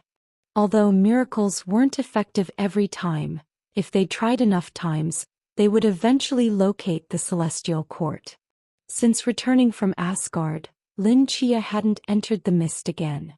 The difference this time was that there were only 2 people on the somersault cloud. While controlling the cloud, Lin Chia simultaneously immersed his consciousness into the god's mental hospital within his mind. "Respected Hero King, it's time for your medicine." "What's going on? How is there still such a large stain on these sun-dried sheets? Where's the logistics department? What are those logistics people even doing? Oh my, isn't this the respected Holy Lord? Come, the chessboard and chair are ready for you. Shall I play a couple of games with you? How many times have I said not to roughhouse in public areas? I've only been gone a few days and you're trying to flip this hospital upside down, aren't you?" As soon as Lin Chia entered the hospital, a series of chaotic noises came from within. Hearing that familiar shout, he suddenly froze, then quickly walked forward. "Li Yifei?" he exclaimed in shock upon seeing the familiar face. "Good afternoon, 7 Knights." Li Yifei, who had been standing with hands on hips giving orders, grinned when he saw Lin Chia. "Look at this, I've only been gone a few days and they've become this lazy. I'll have to teach them a lesson sooner or later." Lin Chia stared at Li Yifei for a long time, asking in confusion, "Shouldn't you be at Beijing University? Why are you back?" "Actually, university was just okay. After thinking carefully, I realized I missed this place, so I came back on my own." Li Yifei sighed. "Indeed, I just can't feel at ease when someone else manages this hospital." Lin Chia looked at him with complex emotions, feeling touched and not knowing what to say. "Don't give me that look, we're brothers. You let me choose for myself and I chose to come back, didn't I?" Li Yifei patted his shoulder. "By the way, there's something I want to show you." "What is it?" Lin Chia followed Li Yifei to the center of the courtyard, where a chessboard lay quietly on a stone table. "You played chess with Yelland again?" "Yes, I thought since we hadn't seen each other for so long, I should reconnect with him." Li Yifei paused. "However, this chess game is a bit strange." Lin Chia's gaze fell on the chessboard, his eyes narrowing slightly. Every corner of the board was filled with chess pieces, all black. Only in the corner nearest to Li Yifei was there a single white piece, particularly conspicuous among the sea of black pieces. "How did you manage to fill the board with pieces?" Lin Chia asked, puzzled. "We didn't. The old man grabbed a handful of pieces, scattered them, and it ended up like this. Then he just smiled at me. How should I put it, something feels off." Li Yifei scratched his head. Lin Chia stared at the chessboard for a long time. "Where is Yelland?" "I don't know. I lost track of him after the game. Want me to help you find him?" "Yes." Li Yifei turned and left, while Lin Chia sat alone in front of the chessboard, looking at the board full of black pieces, lost in thought. What was he trying to express? After some time, Li Yifei hurriedly ran back. "What's wrong? Why so urgent?" Lin Chia asked with confusion. "Something's not right, 7 Knights." Li Yifei's eyes widened. "Yelland is gone." "Gone?" Upon hearing these words, Lin Chia was stunned. "What do you mean gone? The hospital isn't that big, where could he go?" "I don't know. I've looked everywhere and even had other caregivers help search, but we just can't find him." Lin Chia's brows furrowed tightly. In the next moment, his mental power covered the entire hospital, the inpatient building, caregiver dormitories, underground prison. He carefully searched every place but still couldn't find any trace of Yolanda. "Really gone?" Lin Chia asked suspiciously. How could this be possible? Until now, Lin Chia had seen many strange patients, but this was the first time one had disappeared directly from the hospital. Logically, patients shouldn't be able to leave the hospital without his permission. So where did Yolanda go? What should we do next? Li Yifei was starting to panic. How could he lose a patient right after returning? Lin Chia pondered for a moment before saying, "Don't panic. First, have all caregivers spread out and search every corner of the hospital. If they find anything suspicious, report it immediately. I'll go ask Gilgamesh." Okay. Li Yifei immediately went back to mobilize the caregivers to begin the search. Countless figures scattered in all directions, breaking the tranquility of the hospital, which became unusually noisy. Lin Chia walked directly to the second floor of the ward and knocked on Gilgamesh's door. "Come in." Lin Chia entered the room. Gilgamesh was leaning against the wall, gazing out the window. Seeing him enter, he slightly turned his head. "Why is it so noisy outside?" "Yolanda has disappeared." "Disappeared?" Gilgamesh was stunned and asked in confusion, "Where could he possibly disappear to?" "I don't know, but I've searched the entire hospital with my mental power and couldn't find him." Lin Chia asked in return, "Have you seen him recently?" Gilgamesh thought carefully. "I saw him playing chess with Li Yifei." "And after the chess game?" "Then he went to the rooftop where he usually goes."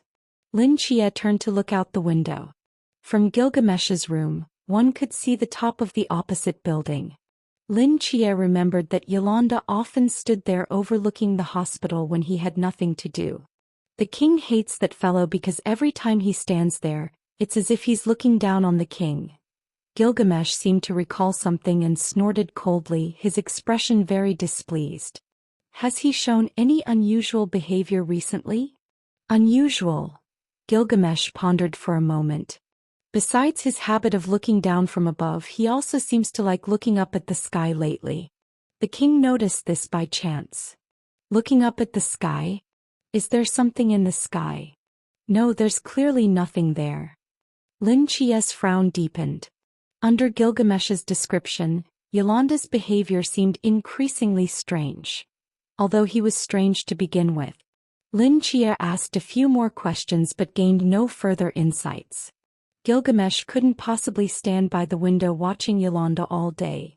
Seeing that kind old man with his benevolent smile would only irritate him.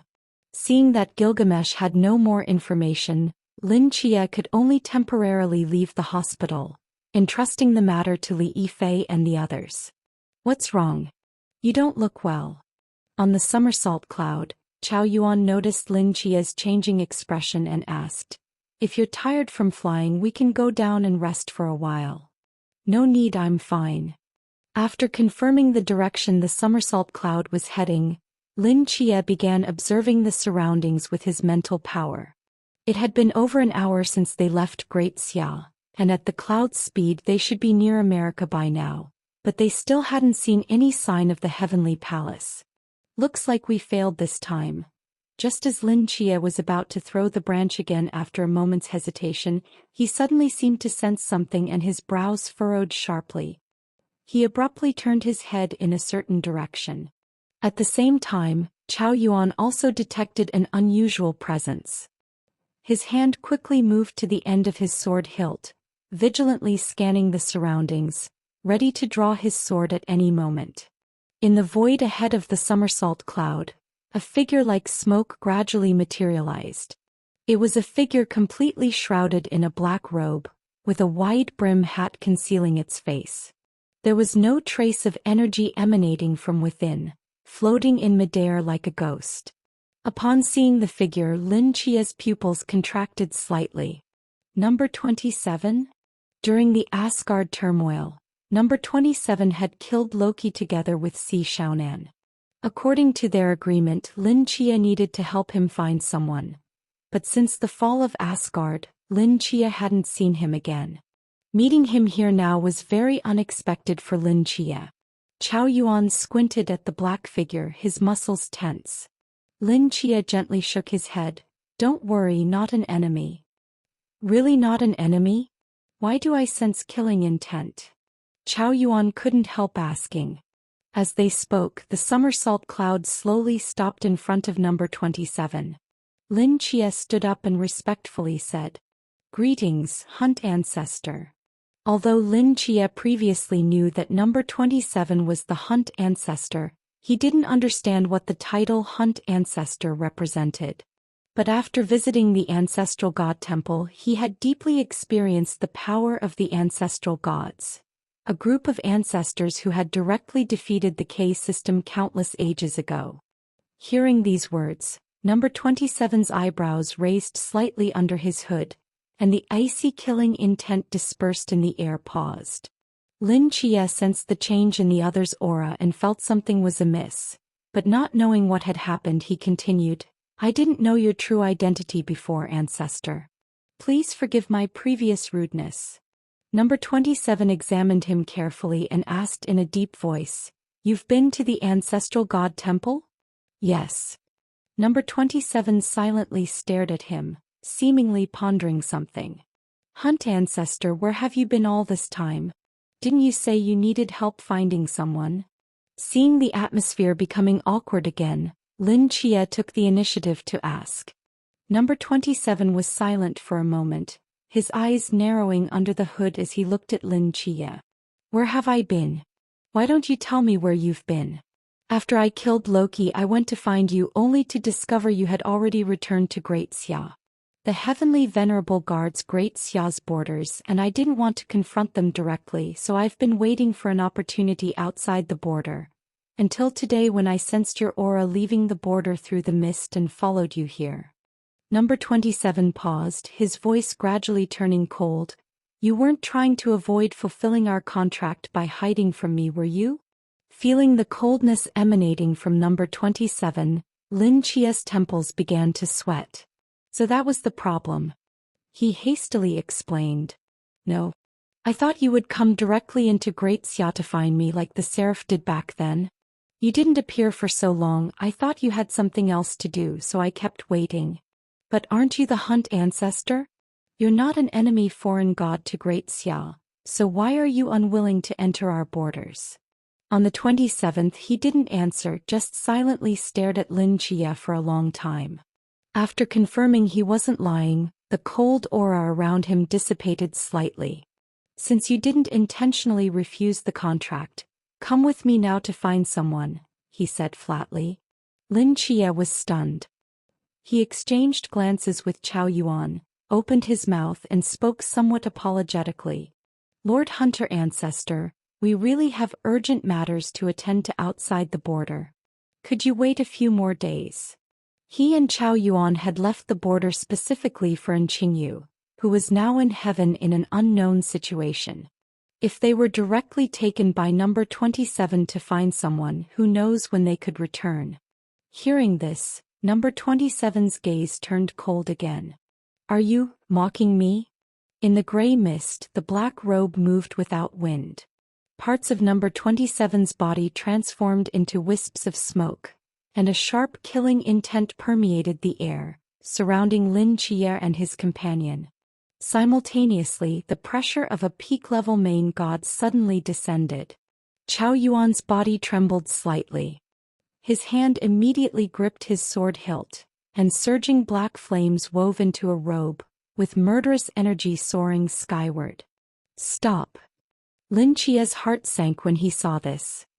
His eyes took on a shade of night, darkness extending from beneath his feet, and a pair of strong arms firmly grabbed Chao Yuan's form that was about to launch forward.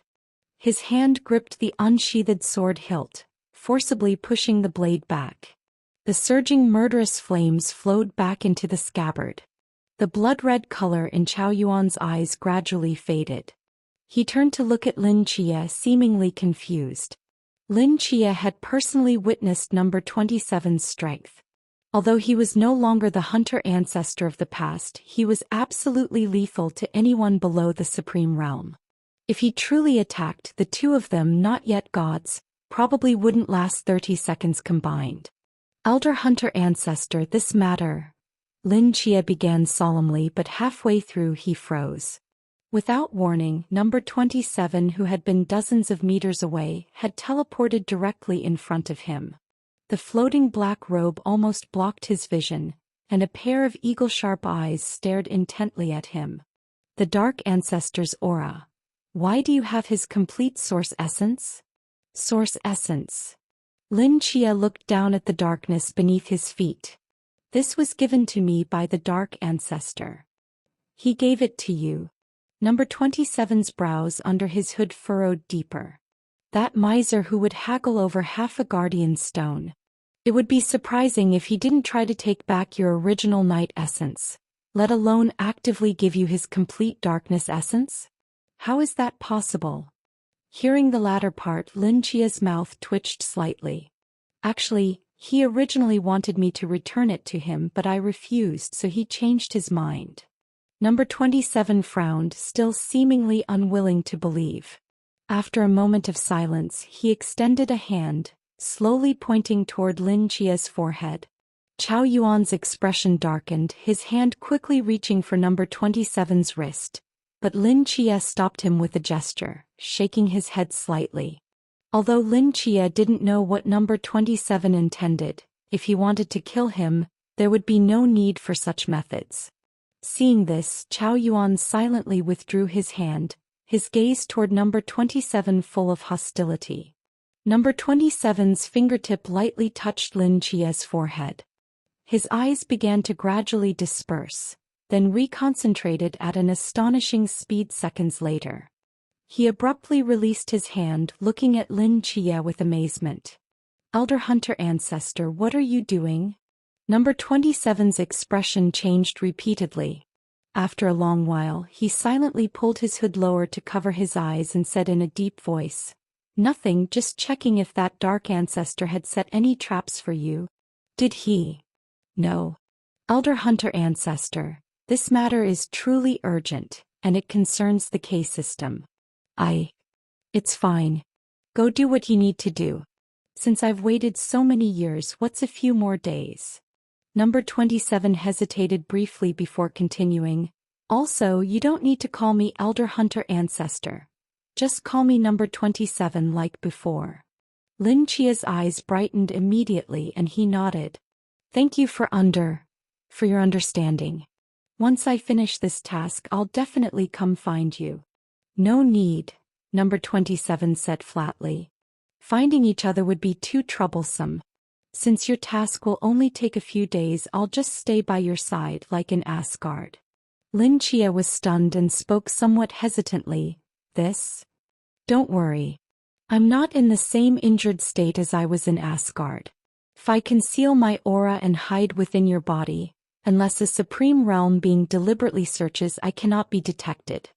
I won't cause you trouble. All right. Lin Chia finally didn't refuse. Number 27's form transformed into a wisp of smoke and disappeared with Lin Chia's breath. Seeing this, Chao Yuan's eyes filled with surprise, but he didn't say anything as the current Lin Chia essentially had ears in his lungs. Having completely concealed his aura, Lin Chia nodded to Chao Yuan. Let's continue our journey. He picked up a wooden stick and gently tossed it onto the somersault cloud. Heaven! You're still not asleep? Under the starlight, a ghostly white figure floated out from the palace. Jiang Er's gaze fell on Qingyu in the ancient pavilion as she spoke softly. Qingyu came back to his senses and smiled helplessly. I can't sleep. Too many things had happened in the past few days. Even with Qingyu's good temperament, facing his identity and what was about to happen, he couldn't remain completely calm. Jiang Er sighed softly and sat down beside him. Actually, you don't need to overthink. No matter how long the seal lasts, for you it's just a nap. Maybe in just a few years, we'll be able to eliminate all K-system deities on Earth and find a way to prevent the key to the door from awakening. It's not that easy, and Qingyu smiled bitterly. He was about to say something more when his gaze suddenly focused on something nearby. About 2 meters away from him, space-time suddenly began to violently distort, roughly the size of a fist. Several chess pieces on the table were drawn in and disappeared instantly. Another wave of Migo has arrived, and Qingyu sighed. Lingbao Tianzun was right. During this time I've indeed felt something calling to me across space-time. It must be the door of truth. It's only been a day since we arrived here, right? Their arrival frequency seems to have increased, Jiang Er said worriedly. It doesn't matter. No amount of Migo could breach heaven. The great Xia god's preparations should be almost complete. The sealing will probably happen in the next couple of days.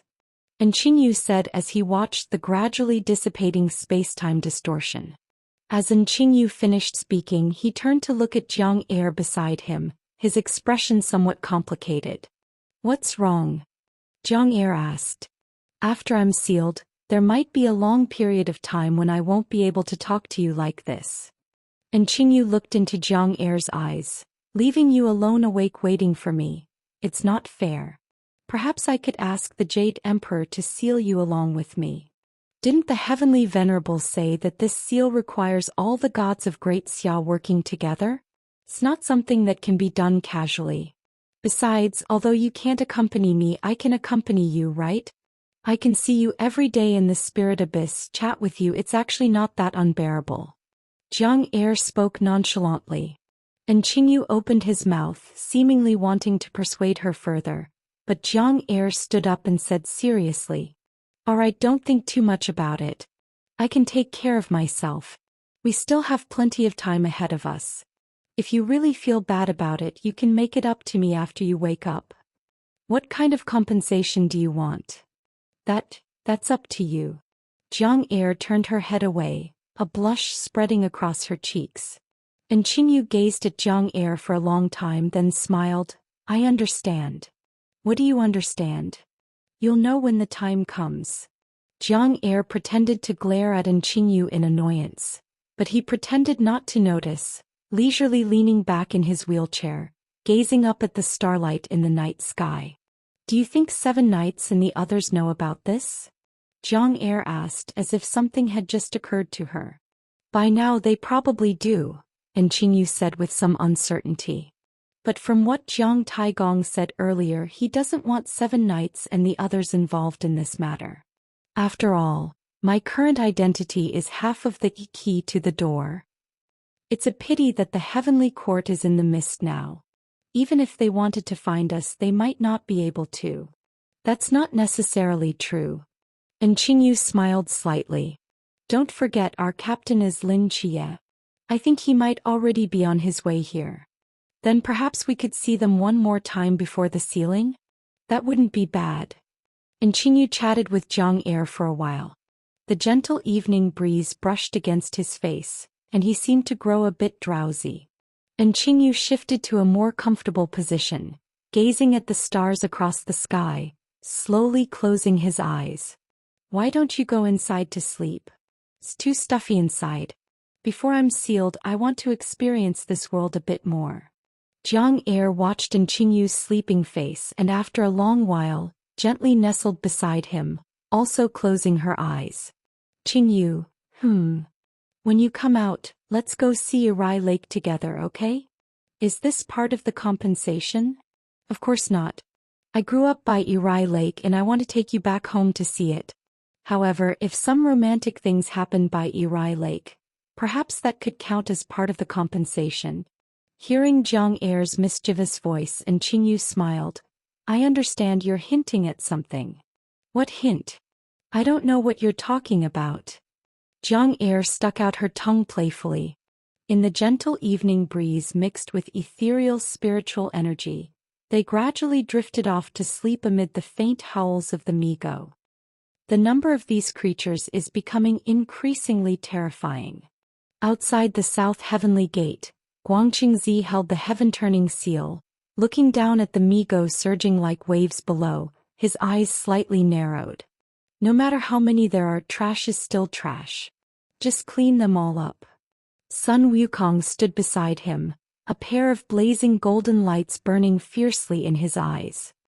He brushed his finger by his ear and a giant pillar rapidly expanded, crashing down among the Migo horde, instantly crushing dozens at the front into a bloody mist. The Mi-Go behind continued to charge forward fearlessly, only to be completely crushed by the heaven-turning seal that had transformed into a mountain. Seeing that all the Mi-Go in this wave had been killed, Guangqingzi waved his hand and retrieved the heaven-turning seal. By the way, the sealing preparations should be almost ready, right? Almost, Taizhenren nodded. The main materials have all been gathered. We should be able to perform the sealing by tomorrow afternoon. Tell the other heavenly gates to be vigilant. Without the 3 heavenly venerables present, the heavenly court has no supreme guardians. We can't afford any mishaps at this time. Yes. Taizhenren's form transformed into a beam of light, disappearing into the night sky. Sun Wukong tucked his golden cudgel back into his ear and leaned against a stone pillar at the south heavenly gate, narrowing his eyes vigilantly. But at this moment, no one in the entire heavenly court realized that a silently surging black mist had directly bypassed numerous heavenly gates, quietly emanating from within a certain palace in the heavenly court. Countless shadowy figures flashed through the black mist. It seemed to have no physical form as it floated through a wall, arriving in a courtyard planted with celestial herbs. Faint murmurs emanated from the black mist as its main body rapidly twisted, forming an eerie face that stared fixedly at Qingyu, who had fallen asleep in the ancient pavilion.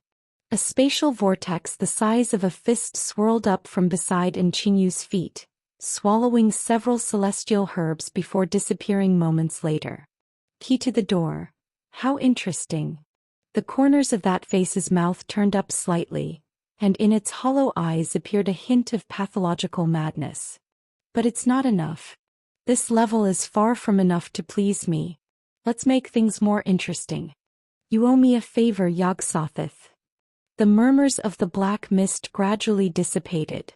Near Qingyu's wrist, a small disturbance in space-time appeared again. Just then a chaotic black mist climbed onto the space-time gap, like a pair of large hands, forcibly tearing and expanding it. In just a moment, it transformed into a space-time rift that enveloped the entire pavilion. The space-time rift was like a giant mouth, instantly swallowing the pavilion's stone table, and both Qingyu and Jiang air within it. As the space-time rift disappeared, the black mist hovering by the wall let out an eerie chuckle, then gradually faded into the air. Dong! Almost at the same moment Qingyu disappeared, a deafening bell sound resonated through every corner of the heavenly court. This is bad. Guangqingzi, guarding outside the south heavenly gate, suddenly changed expression and turned his head toward the direction of Qingyu's palace. His form transformed into a beam of light as he flew away. Monkey, you stay here. Don't let anything escape from the heavenly court. Sun Wukong frowned, watching the beams of divine power shooting up into the night sky, his expression becoming solemn. In the void above the palace, a tall figure wearing imperial robes stepped out. The Jade Emperor looked down at the ruined pavilion below, his eyes narrowing slightly. A space-time rift? Could it be that the door of truth has lost control? Disappeared? How is that possible? Guangqingzi followed closely into this courtyard, his gaze fixed on the ruins in the center, his expression extremely unpleasant. Did the coup system people take him away? A Dasha god asked solemnly as he arrived from another heavenly gate. Did you notice anything unusual on your side? Nothing entered except the continuously descending Mi-Go. Same on our side. To bypass the heavenly court's defenses without anyone knowing, even an ordinary supreme couldn't do that, right? It's not necessarily an external invasion. A Dasha god landed on the ground and closed his eyes to carefully sense the surroundings. There are remnants of space-time disturbance here, the same as what emanates from the Mi-Go. It's likely that an unconscious space-time disturbance suddenly intensified and transported the two of them elsewhere. His unconscious space-time disturbances are that strong now? I remember this morning it was only the size of a peach. So many Mi-Go sacrificed their lives to the gate of truth, who knows to what extent it has recovered. But it couldn't have grown so quickly. Stop arguing. Guangqingzi spoke gravely. Since they weren't taken by the Ku system, they should still be somewhere on Earth. We need to bring them back before the Mi-Go do. The Queen Mother of the West stepped out from nothingness and slowly said, "The space-time disturbance produced by the key to the gate only connects to places it knows. Earth is vast, and finding the two of them will require considerable time. What if the Mi-Go suddenly descend upon him during that time?" The gods fell silent. At that moment, the Jade Emperor, who had been frowning in deep thought, parted his lips slightly. His resonant voice echoed in the minds of all Daxia gods. "I request all ministers to depart immediately and search outward from the surrounding seas.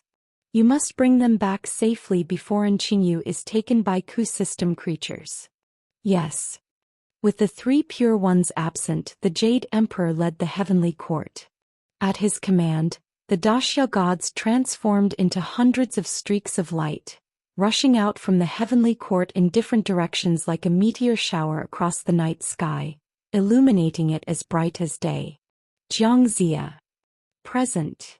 Contact the night watchers and have them deploy personnel to search as well. Yes. And Qingyu is missing? In the Commander-in-Chief's office, Suiqing abruptly stood up from his seat. That's what the Daxia gods said. The Gate of Truth apparently went haywire and swallowed them into a space-time rift. Now they could be in any corner of Earth, the secretary explained helplessly. Suiqing's brows furrowed as he began pacing around the office. The Gate of Truth malfunctioning? Why at this particular moment?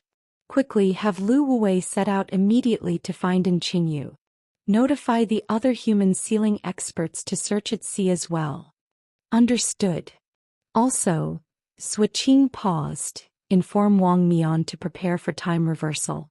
If Qingyu encounters any mishap this time, have him go back in time to notify the heavenly court to intervene directly when the Gate of Truth malfunctions and save him. Secretary Min Junliang was slightly taken aback. If that's the case, why not have Wang Mian directly reverse time instead of mobilizing such a large operation? Wang Mian doesn't have much life left.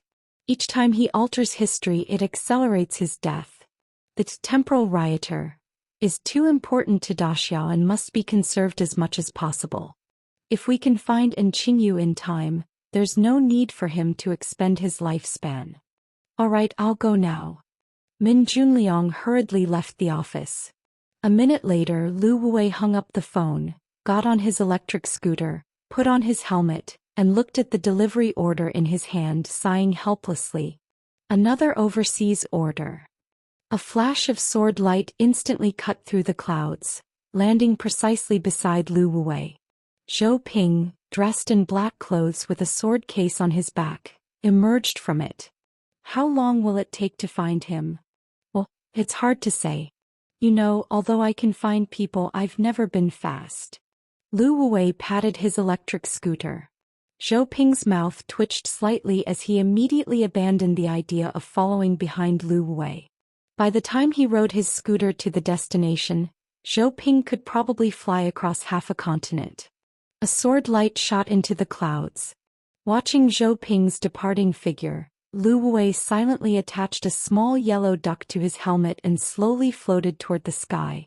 Meanwhile, other human sealing experts also entered the mist, beginning their search for Qingyu. In the past, Qingyu would never have imagined that one day his disappearance would alarm the entire heavenly court and Daxia, causing all high-level combat forces to mobilize in search of him. Nor would he have imagined that this disappearance would completely transform his life. In a patch of gray mist, Qingyu slowly opened his eyes. Before him was the familiar ancient pavilion, but beyond it was no longer the celestial courtyard of the heavenly court with its divine herbs, but rather the ruins of desolate buildings, like the remnants of a city that had fallen to the mist over 100 years ago. The ancient pavilion sat in a sunken pit of rubble, its edges as if torn by something, swaying precariously in the cold wind. Within the rolling mist, a black coffin lay silently beside him. and Qingyu froze at the sight before him. Where is this? From within the black coffin, the ghostly Jiang heir floated out slowly, looking somewhat confused at the surrounding dilapidated ruins. Has the heavenly court been destroyed? No, this isn't the heavenly court. And Qingyu looked around. Judging by the architectural style and degree of weathering, this should be the ruins of a city in the mist, most likely somewhere near Africa. How did we end up here? And Qingyu didn't answer. He bent down to examine the edges of the ancient pavilion, which showed signs of being torn by space-time rifts, his brows slightly furrowed. Space-time disturbance. Was it me? And Qingyu's expression was puzzled. But the magnitude of the disturbance wasn't this great before. Could I have unconsciously amplified it while I was asleep? For a moment, Qingyu also considered the possibility that someone had deliberately taken him away, but aside from wondering what kind of being could bypass the heavenly court's defenses, if their target was him, why not directly abduct or kill him instead of randomly dropping him in some remote location? While Qingyu was pondering, Jiang heir had already floated around the vicinity and returned to his side. There are no other traces nearby. This place has been abandoned for a long time. The urgent matter now is to quickly establish contact with the Daxiao gods. We're in such a remote place and it would be disastrous if the Migo descended at this time, and Qingyu spoke with a clear mind. Jiang heir, can you connect to Daxiao's signal? Jiang heir closed her eyes, carefully sensing for a moment, then shook her head helplessly. It's not working. Although my signal strength has increased considerably, I still can't penetrate such thick fog. I wonder how Chairman Jin Yan's pixel walkie-talkie could release such a strong signal. After breaking through the Klein boundary, Jiang heir's abilities had improved significantly in all aspects. If she could penetrate the fog with her signal and connect to Daxia, that would be ideal. Since this approach wasn't working, they would have to find another way. And Qingyu frowned as he looked around, picked up a piece of rubble and began sketching simply on the ground. Although he could roughly determine which continent on Earth they were on, Africa originally had many cities. Pinpointing their exact location was extremely difficult. At least in his current state, unable to use unique solution, he couldn't accomplish this at all. He could only rely on feeling and the faint sunlight to roughly determine the direction of Daxia. This distance, returning to Daxia, is no longer realistic, and Qingyu put down the stone and sighed helplessly. After all, they didn't have a cloud somersault. And Qingyu was now in a wheelchair, and Jiang heir couldn't control her coffin for long periods. Walking back to Daxia would take an unknown amount of time. So what do we do? And Qingyu thought for a moment. After discovering our disappearance, the gods of Daxia will certainly search for us in the fog with all their might. The only option now is to try to create some commotion. If any Daxia god comes nearby, it will immediately attract their attention. Jiang heir, I need some materials. Understood. Jiang heir's figure floated toward the sky, slowly spreading her hands. A terrifying magnetic field rapidly expanded, and the next moment, thousands of items floated up from the city ruins. Rusty clocks, vehicle wreckage, sealed metal boxes, rotting fabric fragments. Under Jiang heir's control, these things hung in midair like merchandise on display. And Qingyu's gaze swept over them, quickly pointing to several items. Just these few? Can you make it? Jiang heir asked puzzledly as she delivered these items to Qingyu. And Qingyu nodded. If it's just signal flares, I only need to configure a few specific oxidizers. I'll mix in some mental power, which should have a good effect. Even though Qingyu couldn't use unique solution, within a few minutes he had made several special signal flares. Qingyu lit one of the signal flares and shot it into the sky. A brilliant light shone above the fog, turning the clouds into a dazzling white. After several dozen seconds, it dimmed and fell back into the ruins. Will this be effective? I don't know, but it's all we can do. Qingyu looked at his legs and sighed helplessly. Now we can only leave it to fate. In the fog, It's been almost 2 days. Still haven't found the location of the heavenly court? Chao Yuan lay back on the cloud somersault and asked helplessly. Lin Chia rubbed his tired eyes, looking at the branch enveloped in the golden domain before him, his eyes full of confusion. Strange, has the miracle failed? It shouldn't have, Lin Chia muttered. Perhaps the heavenly court is moving too quickly in the fog. Even if we constantly predict its position, it changes rapidly, making it impossible to locate this way. Then what do we do? As Lin Chia was pondering, a sudden gust of wind blew from the distance, moving the branch at the front of the cloud somersault. After rolling several times on the cloud layer, it stopped pointing in a certain direction. Seeing this, Lin Chia was slightly stunned. Isn't this wind blowing a bit too coincidentally? Chao Yuan also noticed the branches shift and spoke suspiciously. Lin Chia looked at the mortal divine domain beneath him, his eyes quickly brightening. Let's go. Follow this direction and try again. Lin Chia propelled the cloud somersault with all his might, rapidly cutting through the sky and disappearing at the horizon. How much time has passed? And Qingyu opened his eyes in the ruins and asked solemnly. 3 hours, Jiang Er's voice sounded beside his ear. And Qingyu pressed his lips together, then took another homemade signal flare from beside him and launched it toward the sky. The signal flare burned above the cloud layer, emitting terrifying light and heat. After a brief few dozen seconds, it fell from the sky, ultimately returning to silence. Since appearing in these ruins, Qingyu had launched a signal flare every hour, but unfortunately there had been no effect so far.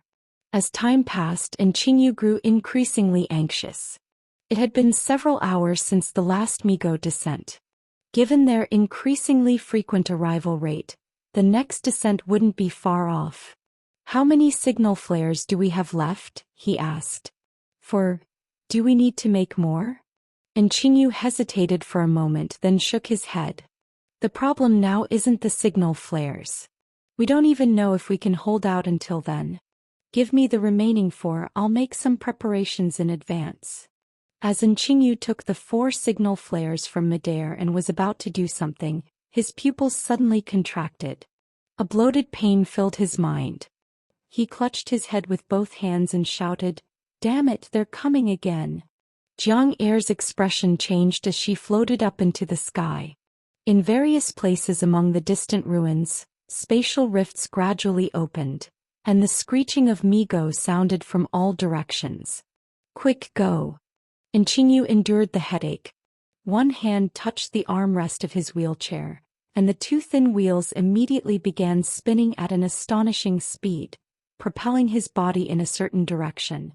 Jiang Er reached down with her hand, and the heavy black coffin floated up, howling as it followed closely behind Qingyu.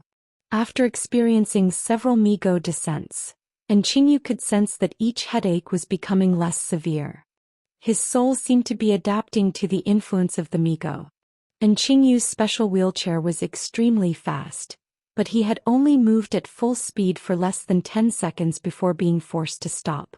In the air before him, hundreds of Migo flapped their membrane wings, swarming toward him in dense clusters.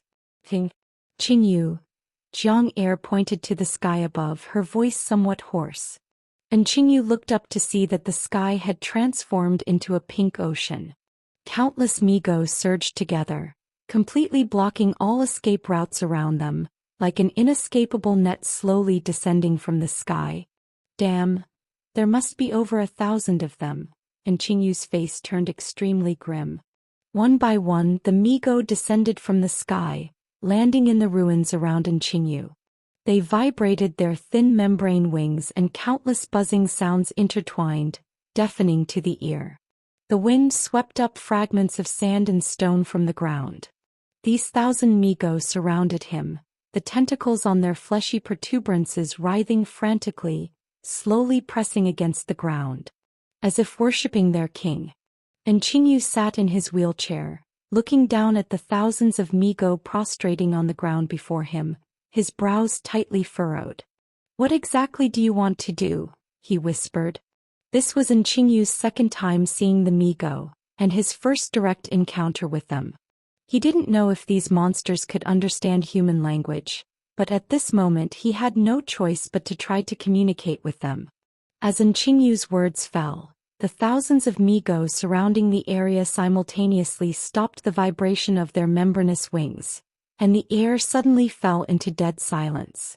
At the same time, the Mi-Go closest to Qinyu began vibrating its wings at a high frequency, seemingly trying to mimic human vocal cords. Vaguely strange, sharp human voices could be heard emanating from it. They're learning human language on the spot. This thought flashed through Qinyu's mind, and his heart sank into an icy coldness. The intelligence of these Mi-Go was far higher than anyone had imagined. Human language before them was like simple syllable combinations. In less than half a minute, a string of words was obscurely emitted from the membranous wings. Home, welcome back, truth. Home. Where is home? Qinyu asked in return. The Mi-Go prostrated on the ground, its wings ceasing to vibrate, seemingly unwilling to answer this question. Then how do you plan to welcome back the truth? We believers, sacrifice, door, return. This time the Mi-Go did not remain silent. One by one, unclear words were mixed together. Although somewhat difficult to understand, Qinyu still grasped its meaning. Just as Tianzuan had thought, these Mi-Go, as believers of the truth, had taken a portion of the power of truth from the key to the door. Similarly, they could use their own lives as sacrifices to help rebuild the door of truth. This is what they had been doing with each wave of their arrival these past few days. The difference was that originally they could only passively be killed by Daxiao God or 7 knights and others, making life sacrifices. But once he went back with them, they would only need to commit mass suicide to significantly restore the door of truth in a very short time, and the return of the key to the door would be imminent. Qinyu's expression darkened slightly. After a moment of silence, he asked again, "What if I refuse to go with you?" "Cannot refuse." Buzz, buzz, buzz. The dense sound of membranous wings vibrating rose from all directions, making Qinyu's eardrums ache. He looked around at the thousands of Mi-Go, and the last glimmer of hope in his heart was extinguished. Just by their sheer numbers, the Mi-Go would not give Qinyu any chance to refuse. Even if they had to carry him, they would take him back and force him to accept the life sacrifice. "Qinyu." Jiang Er leaned against Qinyu's side, exchanging a glance with him, her eyes full of determination. She was ready to fight to the death. Qinyu did not respond to Jiang Er. He looked at the endless sea of Mi-Go around him, his expression changing repeatedly. After a long while, as if he had made up his mind, he took a deep breath and slowly said, "I can go with you, but I have a condition." The wing vibrations of the many Mi-Go stopped, waiting for Qinyu's next words. Qinyu pointed to Jiang Er beside him. "I can go back with you, let her go." Jiang Er was stunned, and before she could say anything, the voice of that Mi-Go sounded again. "Can humans? Not needed." Qinyu turned to look at Jiang Er, giving her a look. She was stunned for a moment, and from this gaze she detected something else. Based on her absolute trust in Qinyu, she eventually nodded. Jiang Er raised her hand, and the black coffin quickly flew into the sky. None of the Mi-Go present tried to stop it. After the black coffin had completely disappeared, Qinyu slowly said, "All right, let's go." Thousands of Mi-Go simultaneously rose with vibrating wings. The two closest to Qinyu used their long appendages to grip both sides of the wheelchair, dragging his body up into the sky bit by bit. Then a spatial rift opened in the sky above, and Qinyu, led by the Mi-Go, rapidly approached it. Just as he was less than 100 meters from the rift, Qinyu's gaze sharpened. His fingertips pulled out a black scalpel from under his collar, stabbing it into his own chest like lightning, then forcefully slicing downward. A crimson line of blood opened across Qinyu's body. Before the Mi-Go on either side could react, he grabbed the last 4 signal flares and stuffed them all into his body. Pale blood seeped from the corners of Nchinyu's mouth. He looked up at the Mi-Go and smiled faintly. Sorry, even if I die, I will never let the key to the door return. Boom. The 4 signal flares ignited simultaneously, directly burning Nchinyu from within into a ball of intense fire. Shattered flesh and blood rained down to the ground, and all the Mi-Go about to enter the spatial rift froze in midair. Sharp screeches rang out frantically. In the howling gale, the largest piece of flesh remnant fell drifting, caught steadily by a black coffin that appeared in the air. Jiang Er stood on the black coffin, her fingers lightly tracing, quickly changing direction and speeding away. Buzz buzz buzz. The many Mi-Go seemed to sense something and frantically pursued the black coffin, like a roaring pink wolf pack, obscuring the entire sky. On the speeding black coffin, that piece of flesh was regenerating at an astonishing rate. Bones, blood vessels and flesh extended in midair, outlining a human form. Watching this scene, Jiang Er's eyes flashed with pain. As Nchinyu's body gradually took shape, he looked down at his blood-colored palm that had not yet grown skin and sighed bitterly. I never thought that this rapid regeneration would also become a burden. If I had just died, the key to the door would have ended completely. What nonsense are you talking about? You can't die, Jiang Er said angrily while controlling the black coffin. Nchinyu smiled helplessly, his skinless face looking extremely bloody.